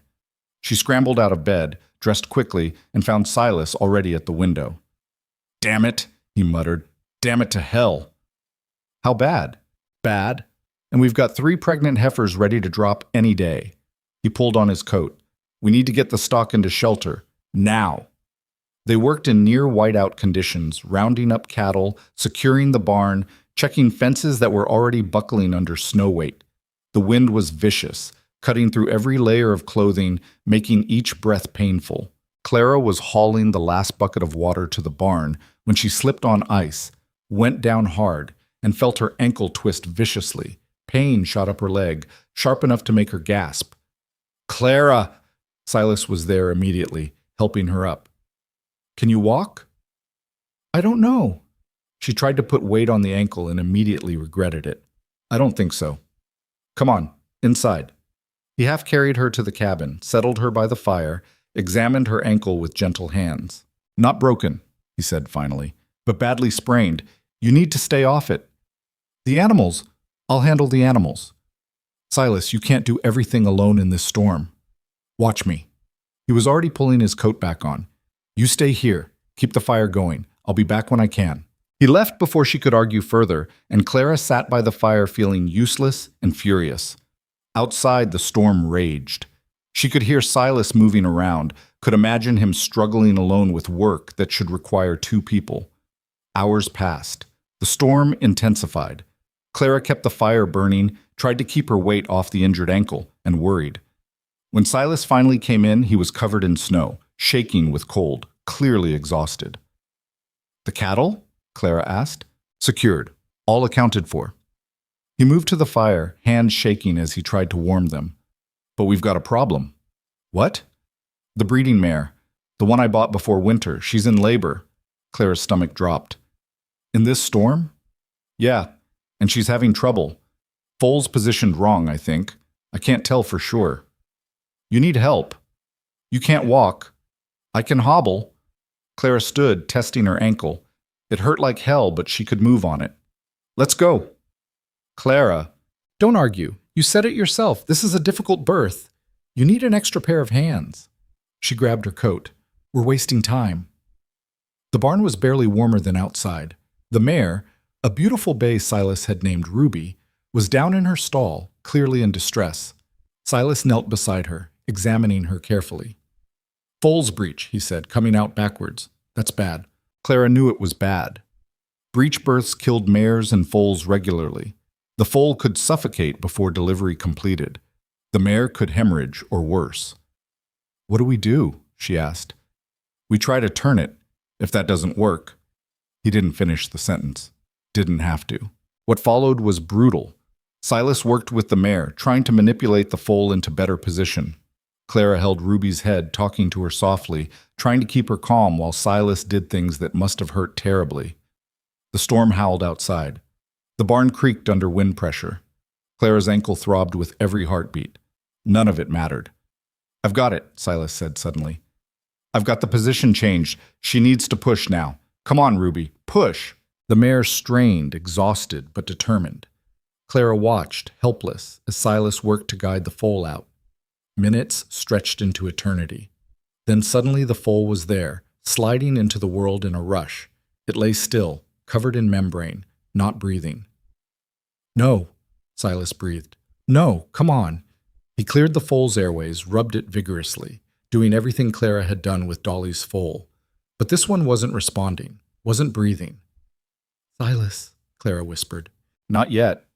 He kept working, kept trying, desperation in every movement. Come on, breathe, breathe. Nothing. Clara felt tears on her face, grief for this tiny creature that had fought so hard to be born. Grief for Ruby, who'd labored through hell to deliver a dead baby. Grief for Silas, who'd worked himself to exhaustion trying to save them both. Then the foal gasped, drew breath, blinked dark eyes. Silas sat back hard, shaking. Jesus Christ. Clara laughed, the sound half sob. It's alive. It's alive. He looked at her, and Clara saw tears on his face, too. We did it. They stayed in the barn for another hour, monitoring mare and foal, making sure both were stable. Ruby recovered quickly, turning to her baby with tender interest. The foal, a filly, Silas determined, struggled to her feet and nursed. She's going to make it, Silas said quietly. They both are. Clara nodded, unable to speak past the emotion in her throat. When they finally returned to the cabin, both exhausted beyond words, the storm was beginning to break. Dawn light filtered through gaps in the clouds, turning everything pale gold. Silas helped Clara to her bed, examined her ankle again, rewrapped it carefully. You shouldn't have come out, he said. You're hurt. You needed help. Still, you could have made the injury worse. But I didn't. Clara caught his hand as he finished with the bandage. We saved them, Silas, together. That's what matters. He looked down at their joined hands, then up at her face. Something passed between them, recognition, understanding, something deeper than gratitude or partnership. Clara, he said quietly, I need to tell you something. What? He seemed to struggle with the words, his rough hand tightening on hers. When I sent for a mail-order bride, I thought I just needed someone to help with the work. Someone capable and practical. I didn't expect. He stopped, started again. I didn't expect to actually care about you. Clara's heart stuttered. Care about me? More than care about. I don't know what to call it, but watching you tonight, seeing how brave you are, how you push through fear and pain to do what needs doing, he met her eyes directly. You're the strongest person I've ever known. And somewhere along the way, I stopped seeing you as just my wife on paper and started seeing you as someone important, someone I need, not for the ranch, for me. The words hung in the air between them, honest and raw and terrifying. I don't know if you feel the same, Silas continued. I know this wasn't the marriage you wanted, but I needed you to know. In case something happens and I never get another chance to say it. Clara looked at him. This hard man who'd taught her everything about survival, who'd trusted her when he had no reason to, who'd become the foundation of the life she'd built here. I feel the same, she said quietly. I don't know when it happened. Somewhere between burning bread and hauling water and learning to milk Bessie. But you became important to me too. More than important. Yeah? Yeah. She smiled, tired and genuine. We're a pair, aren't we? Two desperate liars who found something real by accident. Silas smiled back, and it transformed his face, made him look younger, less carved by hardship. We are. He leaned forward slowly, giving her time to pull back. When she didn't, he kissed her.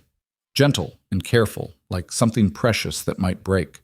Clara kissed him back, tasting snow and exhaustion and possibility.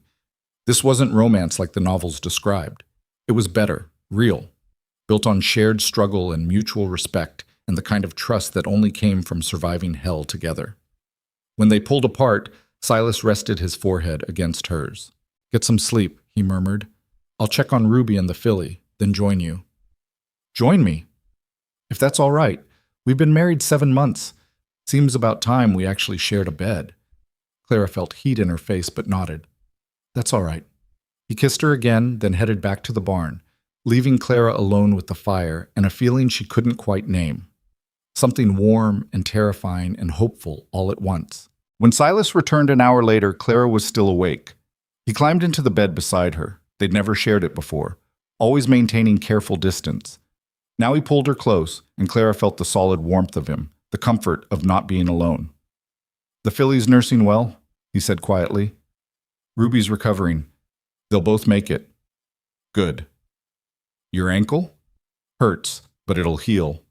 They lay together in the darkness, the storm finally breaking outside, dawn light growing stronger. Clara? Silas's voice was rough with exhaustion.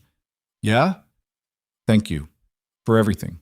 For coming tonight even though you were hurt. For saving Dolly's foal when you were alone. For becoming someone I can rely on completely. He paused. For becoming someone I love. The words settled into the space between them. Love. Not romance or convenience or partnership. Love. I love you too, Clara said, and meant it. They fell asleep wrapped together, two people who'd started as desperate strangers and become something neither had expected. The storm broke fully by morning, leaving the world covered in unexpected snow.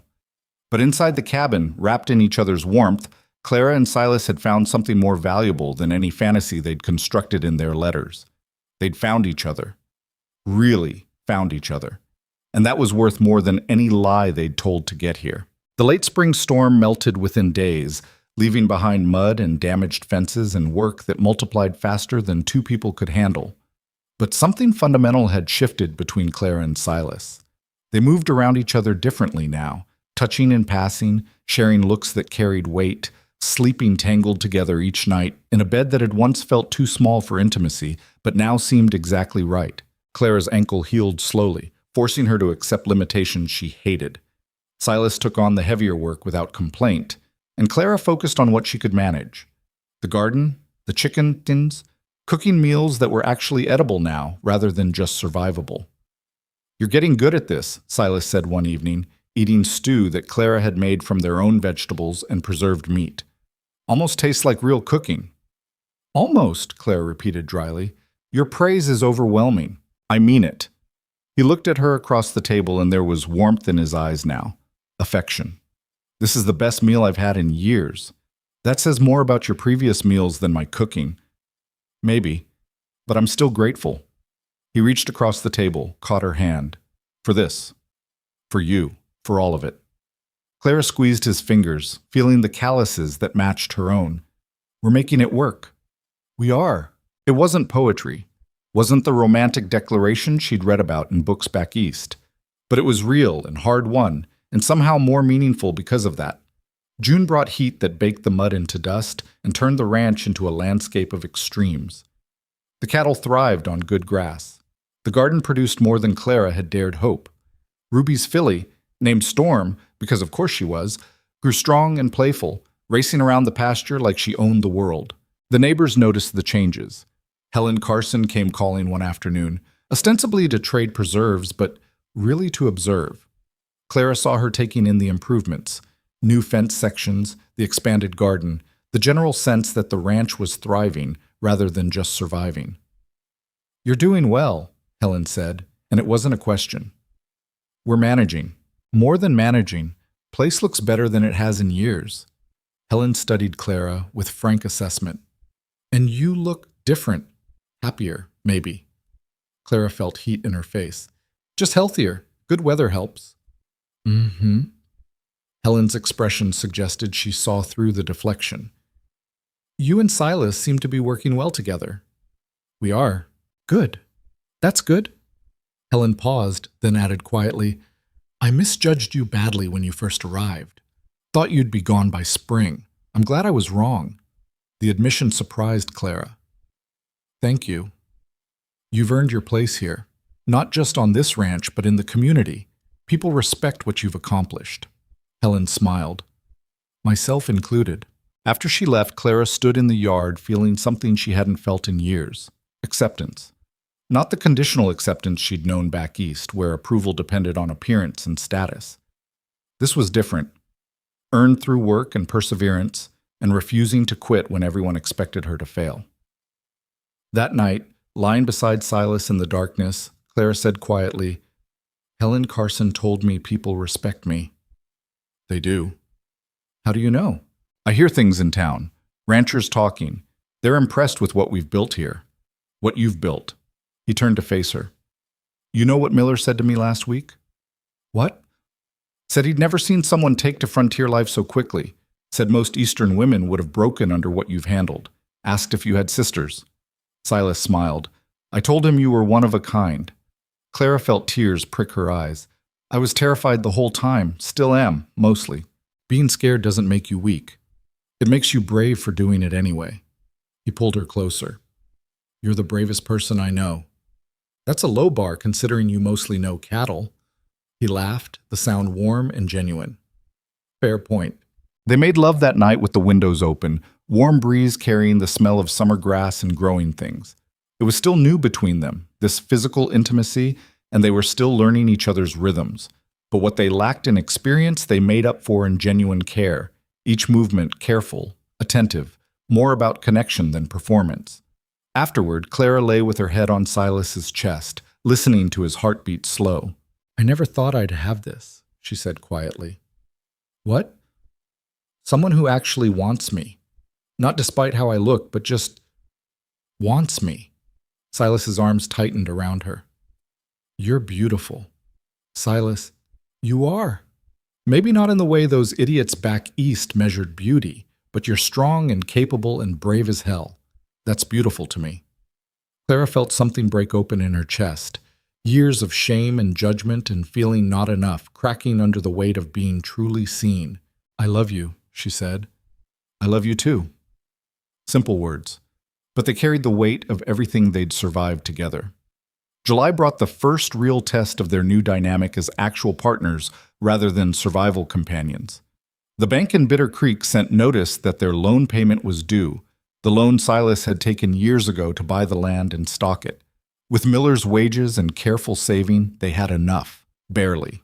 We pay this and we'll be down to almost nothing, Silas said, staring at the notice. One bad month and we're in trouble again. But we make the payment, Clara said. We keep the land. Yeah. Then that's what we do.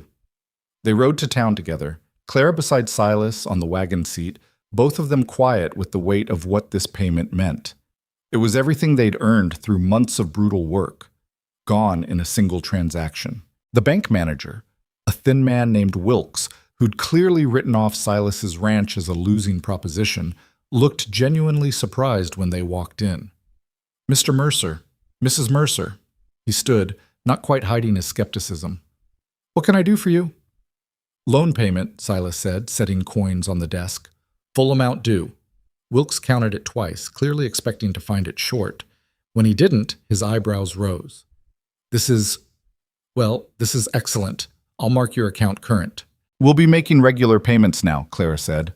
Not asking, stating. "Will you?" Wilkes looked between them. "Well, that's good to hear." "Is it?" Silas's voice had an edge. "Because last year you told me this loan was a waste of your bank's money, said I'd never make it work." Wilkes had the grace to look uncomfortable. "Business assessments aren't personal, Mr. Mercer." "Felt pretty personal when you tried to call the loan early. That was the bank needed to protect its interests. And now those interests are protected." Silas stood. "We're current. We'll stay current. Anything else?" "No, that's all." They left the bank with Clara feeling fierce satisfaction. They'd done it, proven everyone wrong, kept their land. "That felt good," she said as they climbed onto the wagon. "Yeah, it did." Silas smiled, a real smile, not the careful half-expressions he usually managed. Worth being broke again just to see his face. "We're not broke. We've got livestock and good land and each other." "When did you become the optimist?" "When I realized we actually might make this work." They stopped at the general store for necessities, and Clara found herself the subject of curious attention from other women shopping. She knew what they saw, the Eastern mail-order bride who was supposed to fail but hadn't, the woman who'd proven tougher than expected. One woman approached as Clara was selecting fabric for new work dresses. "Mrs. Mercer?" Clara turned. The woman was perhaps 30, worn in that way frontier women got, but with kind eyes. "I'm Sarah Patterson. My husband and I have a homestead about 8 miles south." "Nice to meet you." "I wanted to say—" Sarah paused, choosing words carefully. "My sister came west last year, mail-order bride like you. She lasted 3 weeks before going back east. Said she couldn't handle the isolation and work." "I'm sorry to hear that." "Don't be. She wasn't cut out for it." Sarah met Clara's eyes directly. "But you are. And I wanted you to know that watching you succeed has given other women hope, shown us that Eastern women can make it here if they're willing to try." Clara felt unexpected emotion tighten her throat. "Thank you." "No, thank you," Sarah smiled, "for proving it's possible." She left, and Clara stood holding fabric, thinking about how strange life was. A year ago she'd been a failure. Too substantial, too unmarried, too everything wrong. Now she was someone other women looked to for proof that transformation was possible. Silas found her still standing there, lost in thought. "You all right?" he asked. "Yeah, just thinking." "About?" "About how far we've come. How different everything is." He took the fabric from her hands, examined it. "This'll make good work dresses. Practical. Like you." He kissed her temple, casual and affectionate in a way that still surprised her. "Come on, let's get home." The ride back was quiet but comfortable. Clara watched Wyoming roll past, this harsh land that had tested her in every possible way and somehow become home. "What are you thinking about?" Silas asked. "That I'm happy." He glanced at her, surprised. "Yeah?" "Yeah, I know that probably sounds strange. We're still struggling, still broke after that payment, still working ourselves half to death, but I'm happy anyway." "I know what you mean." He was quiet for a moment. "I'm happy too. Didn't think I would be. Thought marriage would just be another responsibility. But having you here, building this with you—" He shook his head. "It's different than I expected." "Better?" "So much better." They worked together through July and August, improving the ranch in small ways that accumulated into real progress. Clara's garden produced abundantly. They had fresh vegetables for the first time in Silas's memory. The cattle were healthy and multiplying. They fixed the cabin roof properly, sealed gaps in the walls, Even added a small addition that would serve as an actual bedroom come winter. Helen Carson stopped by one afternoon and found them working on the addition together, Clara holding boards while Silas hammered. "You're expanding," Helen observed. "Needed more space," Silas said, not looking up from his work. Helen's eyes flicked to Clara's midsection, a quick assessing glance that Clara caught and understood immediately. "I'm not pregnant," Clara said flatly. "I didn't—" "You looked. I'm not." She held Helen's gaze steadily. "But thank you for your concern." Helen had the grace to look embarrassed. "I apologize. That was rude." "It was." "You're right. I'm sorry." Helen paused, then added, "Though if you ever are, you'll have help. Women around here look after each other during birthing." The offer was genuine, and Clara softened. "Thank you. I'll remember that." After Helen left, Silas set down his hammer. "Do you want children?" he asked. Clara was surprised by the question. They'd never discussed it. "I don't know. Do you?" "Never thought about it much. Didn't seem possible when I was barely surviving alone." He looked at her. "But now, maybe, if you wanted." "It's not just what I want." "No, but it matters what you want." Clara thought about it, about bringing children into this hard life, this constant struggle, about passing on the resilience she'd learned, the strength she'd developed. "Maybe someday," she said, "when we're more stable, when we're not wondering if we'll make it through each season." "That could be years." "Then it's years." She moved closer, took his hand. "I'm not in a hurry." "Are you?" "No, I'm good with just us for now." He kissed her, then returned to hammering. "But ask me again in a few years." "I will." September brought the beginning of another autumn, the cycle completing. A year since Clara had arrived, terrified and desperate, and certain she'd made a terrible mistake. Now she stood in the ranch yard, watching Silas work with the cattle, and felt something close to contentment. They'd survived a full year, winter, spring, summer, fall. They'd faced storms and injuries and near financial collapse. They'd worked themselves into exhaustion, made impossible choices, gambled everything on determination and will. And they'd won. Not completely. Not perfectly. The ranch was still struggling in ways that might take years to fully resolve. They were still poor, still working brutally hard, still one bad season away from potential disaster. But they were together. They were building something real, and that felt like victory. That evening, as they sat outside watching the sunset, Silas said quietly, "You know what I realized today?" "What?" "A year ago I was alone, desperate, certain I was failing, sent for a wife because I didn't know what else to do." He looked at her. "And you showed up, this Eastern woman who didn't know anything about ranching, who I was sure would be useless." Generous assessment. "I was wrong about everything. You weren't useless. You were exactly what I needed. Someone smart enough to learn, tough enough to survive, stubborn enough to refuse to quit." He took her hand. "You saved this ranch, Clara. You saved me. We saved each other." "Yeah, we did." He pulled her closer and they sat watching the sun paint the Wyoming sky in shades of orange and gold. "Thank you for answering that advertisement. Thank you for being brave enough to come here. Thank you for staying when it got hard." "Where else would I go?" Clara leaned against him, feeling his solid warmth. "This is home now. You're home." They stayed outside until the stars emerged, sitting in comfortable silence. Two people who'd found each other through desperation and lies, and somehow built something true. Later that night, lying in their bed, actually their bed now, shared and intimate, Clara thought about the woman she'd been a year ago. Soft and scared and certain she was a failure. That woman was gone, transformed by frontier necessity into someone harder, stronger, more capable than she'd ever imagined possible. Sometimes Clara missed the easier life she'd known back east. The comfort, the servants, the certainty that basic needs would be met without brutal labor.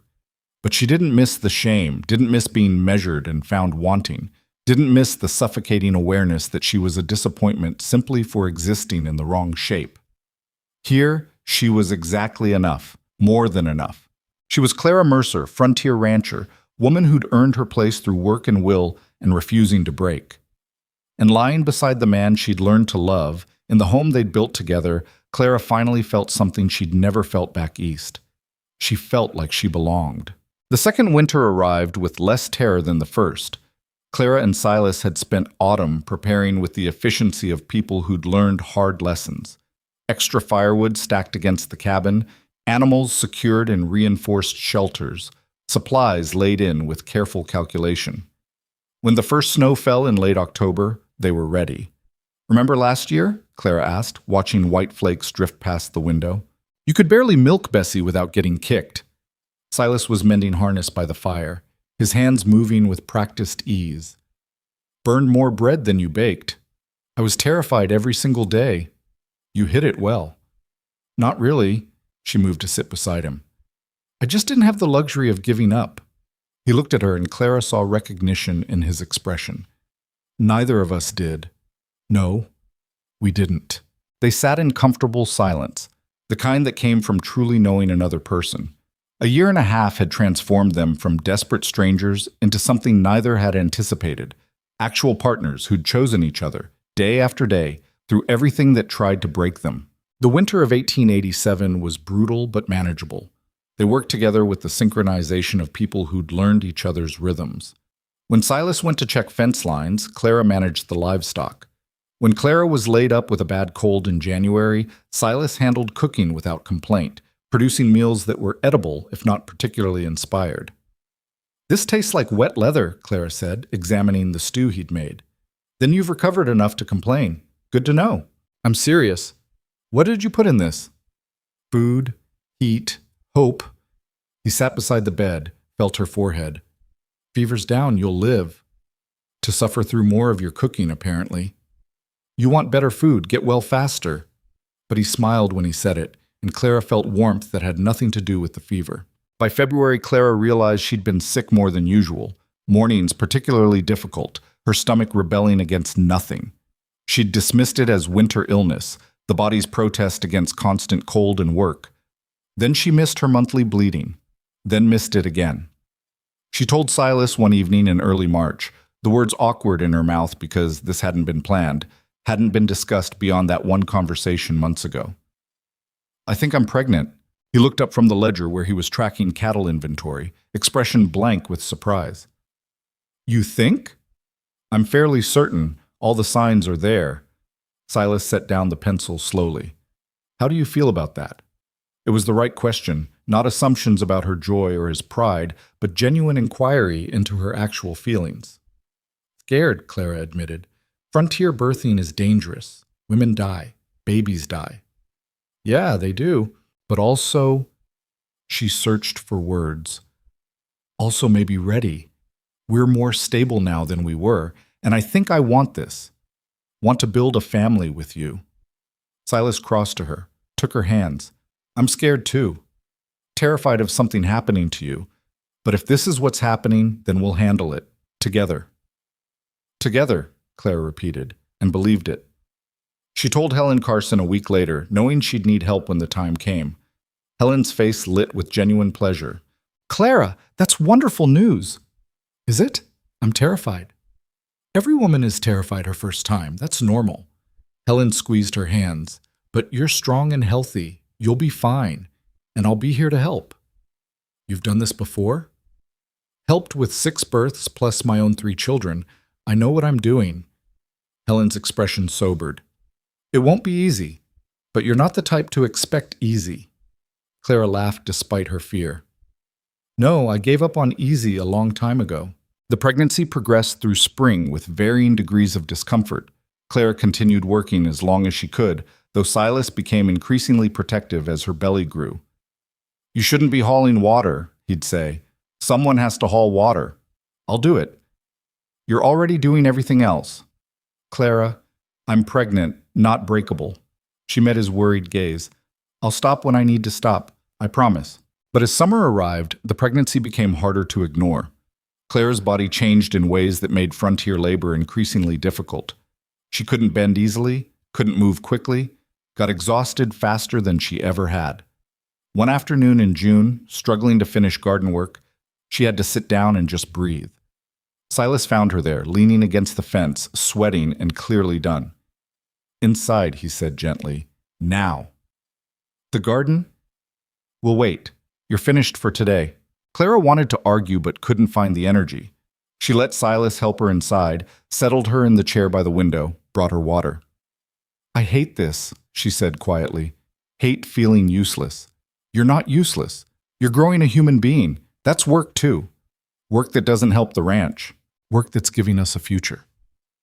He knelt beside her chair. "Clara, you've spent a year and a half proving you can do anything. You don't need to prove it anymore. Rest. Let me handle things for a while." The permission to stop trying so hard felt like a gift Clara hadn't known she needed. She cried, sudden and overwhelming, and Silas held her through it without comment or concern, just steady presence.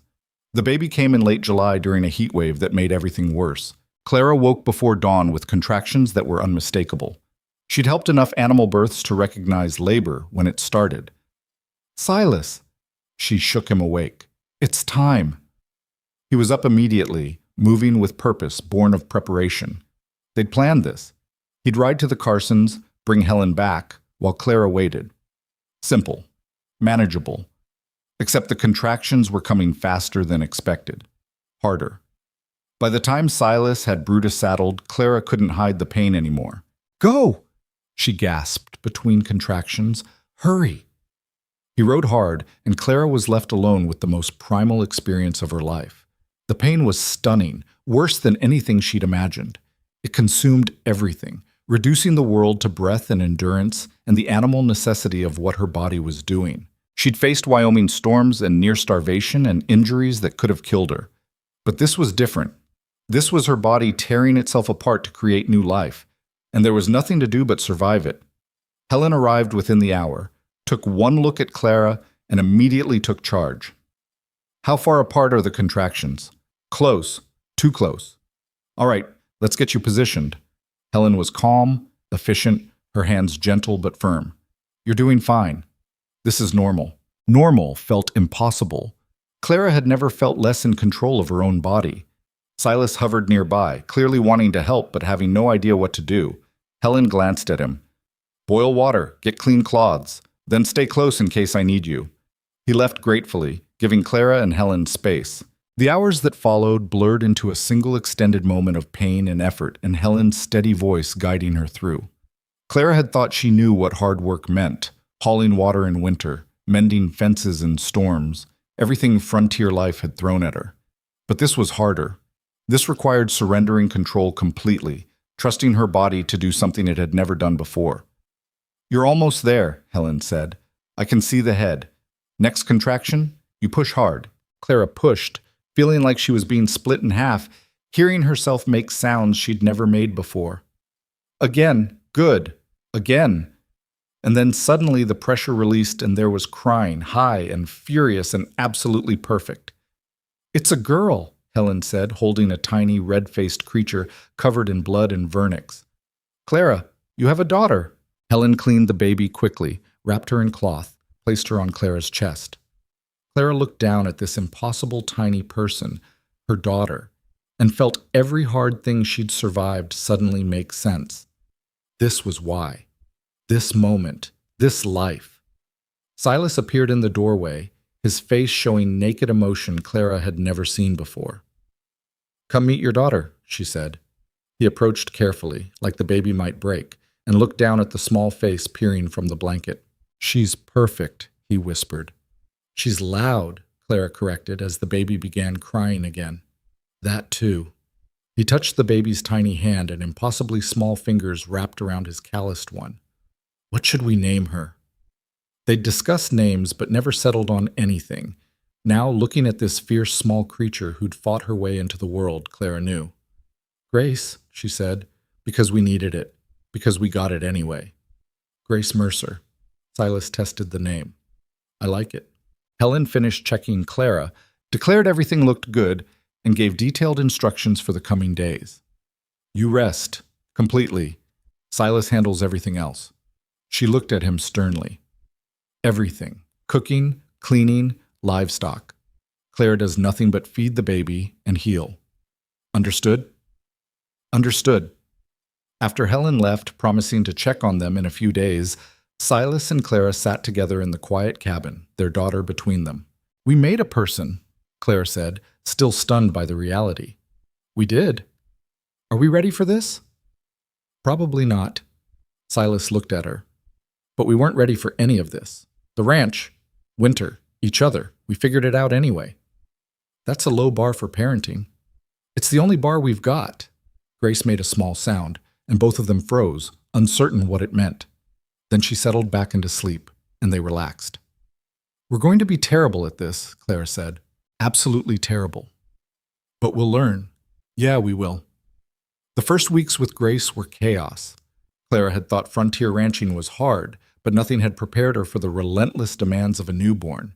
Grace needed feeding constantly, cried for no reason Clara could determine, and apparently slept only when Clara desperately needed to sleep herself. Silas took over everything else, running the ranch alone while Clara recovered and learned how to be a mother. She watched him through the window sometimes, hauling water, feeding livestock, managing everything they usually did together. Exhaustion carved new lines in his face, but he never complained. I can help more, Clara said one evening, 2 weeks after the birth. You're still healing. I'm fine. You're not fine. Helen said 6 weeks minimum before you do heavy work. Helen isn't running this ranch. Neither are you for the next month. His tone was gentle but firm. Clara, you've spent almost 2 years proving how tough you are. You don't need to prove it anymore. Rest. Heal. Take care of our daughter. That's enough. It went against every instinct Clara had developed since arriving in Wyoming. This idea that resting was acceptable, that she didn't need to work herself into exhaustion to earn her place. But Silas was right. Her body needed recovery. Grace needed her attention. She let herself rest and slowly began to understand that strength sometimes meant knowing when to stop pushing. By September, Clara was back to ranch work, though everything was different now with a baby to consider. Grace came with her to the garden, sleeping in a basket while Clara weeded, came to the barn during feeding times, learned the rhythms of ranch life from birth. She's going to grow up thinking this is normal, Clara said one evening, watching Grace sleep in the cradle Silas had built. Isn't it? Hauling water and birthing cattle and wondering if we'll survive winter? That's not normal for most people. It's normal for us. Clara thought about that. I suppose it is. The second winter with the baby was harder than Clara had anticipated. Grace caught a cold in November that terrified both of them. The sound of her tiny chest rattling, the fever that wouldn't break. Helen came and showed them how to care for her, but there were hours of helpless watching, of hoping their daughter was strong enough to fight off illness. She was. Grace recovered, grew stronger, became a loud and demanding presence in the cabin. She's got your stubbornness, Silas observed one night, trying to get Grace to sleep. And your temper. I don't have a temper, Clara laughed. You absolutely have a temper. Name one time. Last week when the fence broke for the third time and you spent an hour cursing at it. That was justified cursing. Still a temper. He smiled, and Clara felt the warmth of this life they'd built. Imperfect and difficult, but undeniably theirs. By the time Grace turned 1, the ranch had transformed completely. The careful savings from Miller's wages, plus good cattle sales, had allowed them to buy more stock, repair major infrastructure, even hire occasional help during busy seasons.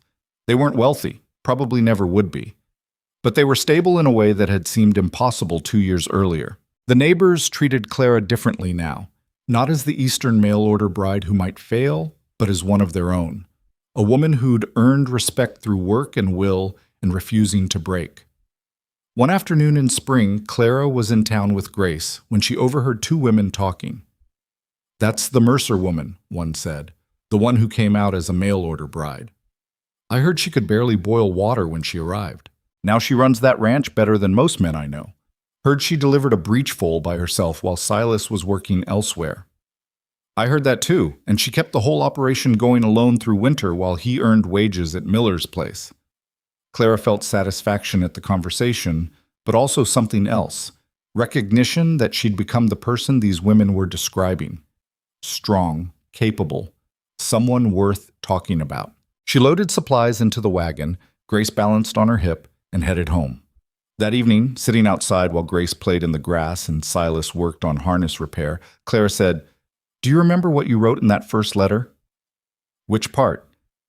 "About needing someone with backbone, someone who could handle frontier life." "I remember." He looked up. "I was lying, mostly. I didn't think I'd find that person. But you did. I did, though I didn't recognize it at first. He set down the harness, moved to sit beside her. I saw an Eastern woman who couldn't milk a cow and assumed I'd been cheated. Took me months to realize I'd actually gotten exactly what I asked for. Someone desperate enough to stay. Someone strong enough to survive. To become what she needed to be. He took her hand. You transformed yourself, Clara. Became someone completely different than the woman who stepped off that train. Clara thought about that woman, soft and scared and certain she was a failure. I don't miss her. No? She was beaten down by people who measured her against impossible standards and found her lacking. This version of me, Clara gestured at herself. Work-worn hands, body changed by pregnancy and labor, face weathered by sun and wind. This version knows what she's capable of. This version is remarkable. This version is tired and covered in baby spit-up. Still remarkable. They sat in comfortable silence, Grace babbling to herself nearby, the ranch spreading around them in the evening light. What do you think she'll remember about growing up here? Clara asked. Cold winters, hard work, probably too much of both. But also parents who chose each other, who built something from nothing. Clara watched her daughter. I want her to know that strength doesn't look one way.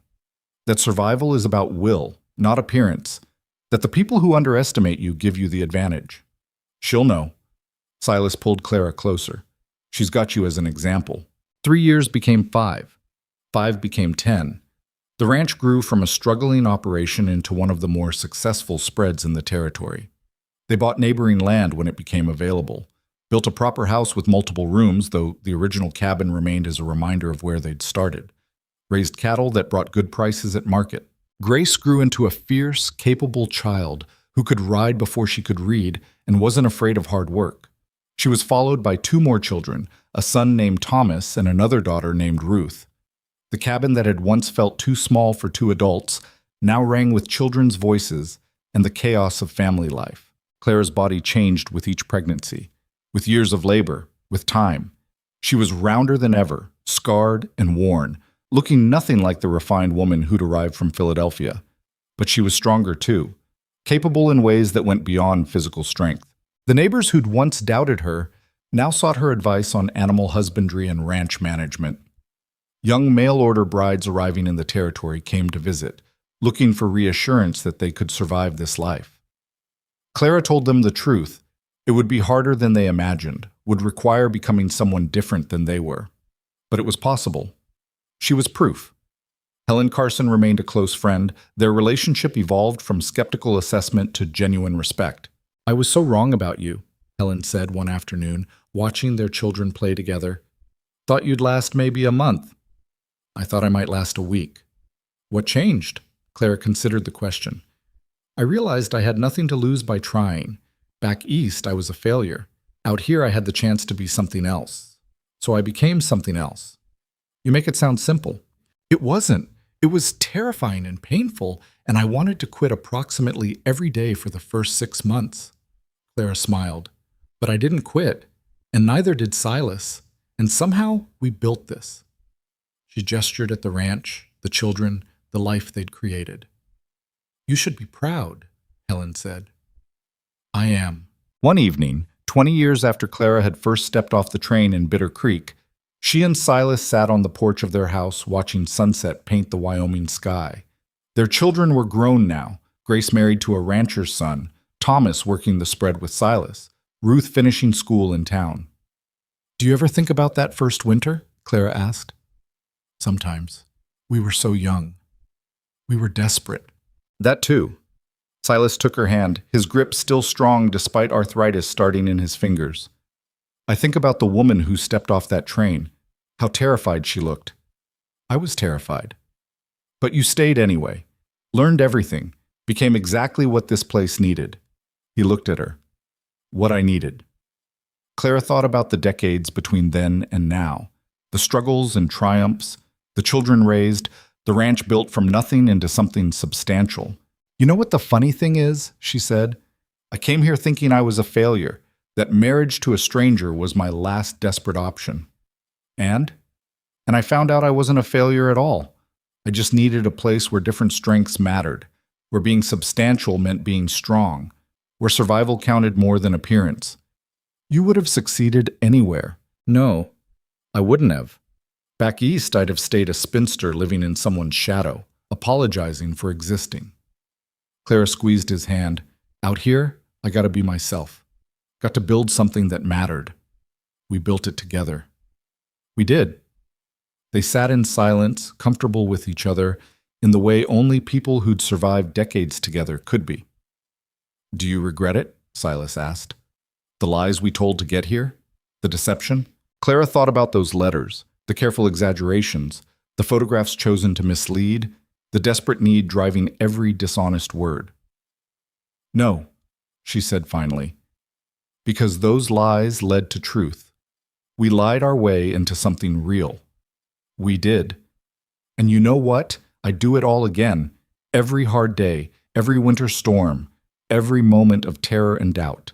She looked at him. Because it brought me here, to this life, to you. Silas pulled her close, and they sat together watching the sun set on another day in Wyoming territory.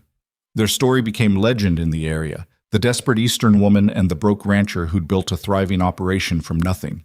People told it as inspiration, as proof that determination could overcome any obstacle. But the real story, the one Clara and Silas knew, was simpler and more complicated than legend allowed. It was about two people who'd been underestimated their entire lives, by society, by neighbors, by themselves, who'd found each other through desperation and discovered they were stronger together than apart. It was about learning that strength didn't mean never being afraid. It meant being terrified and doing the work anyway.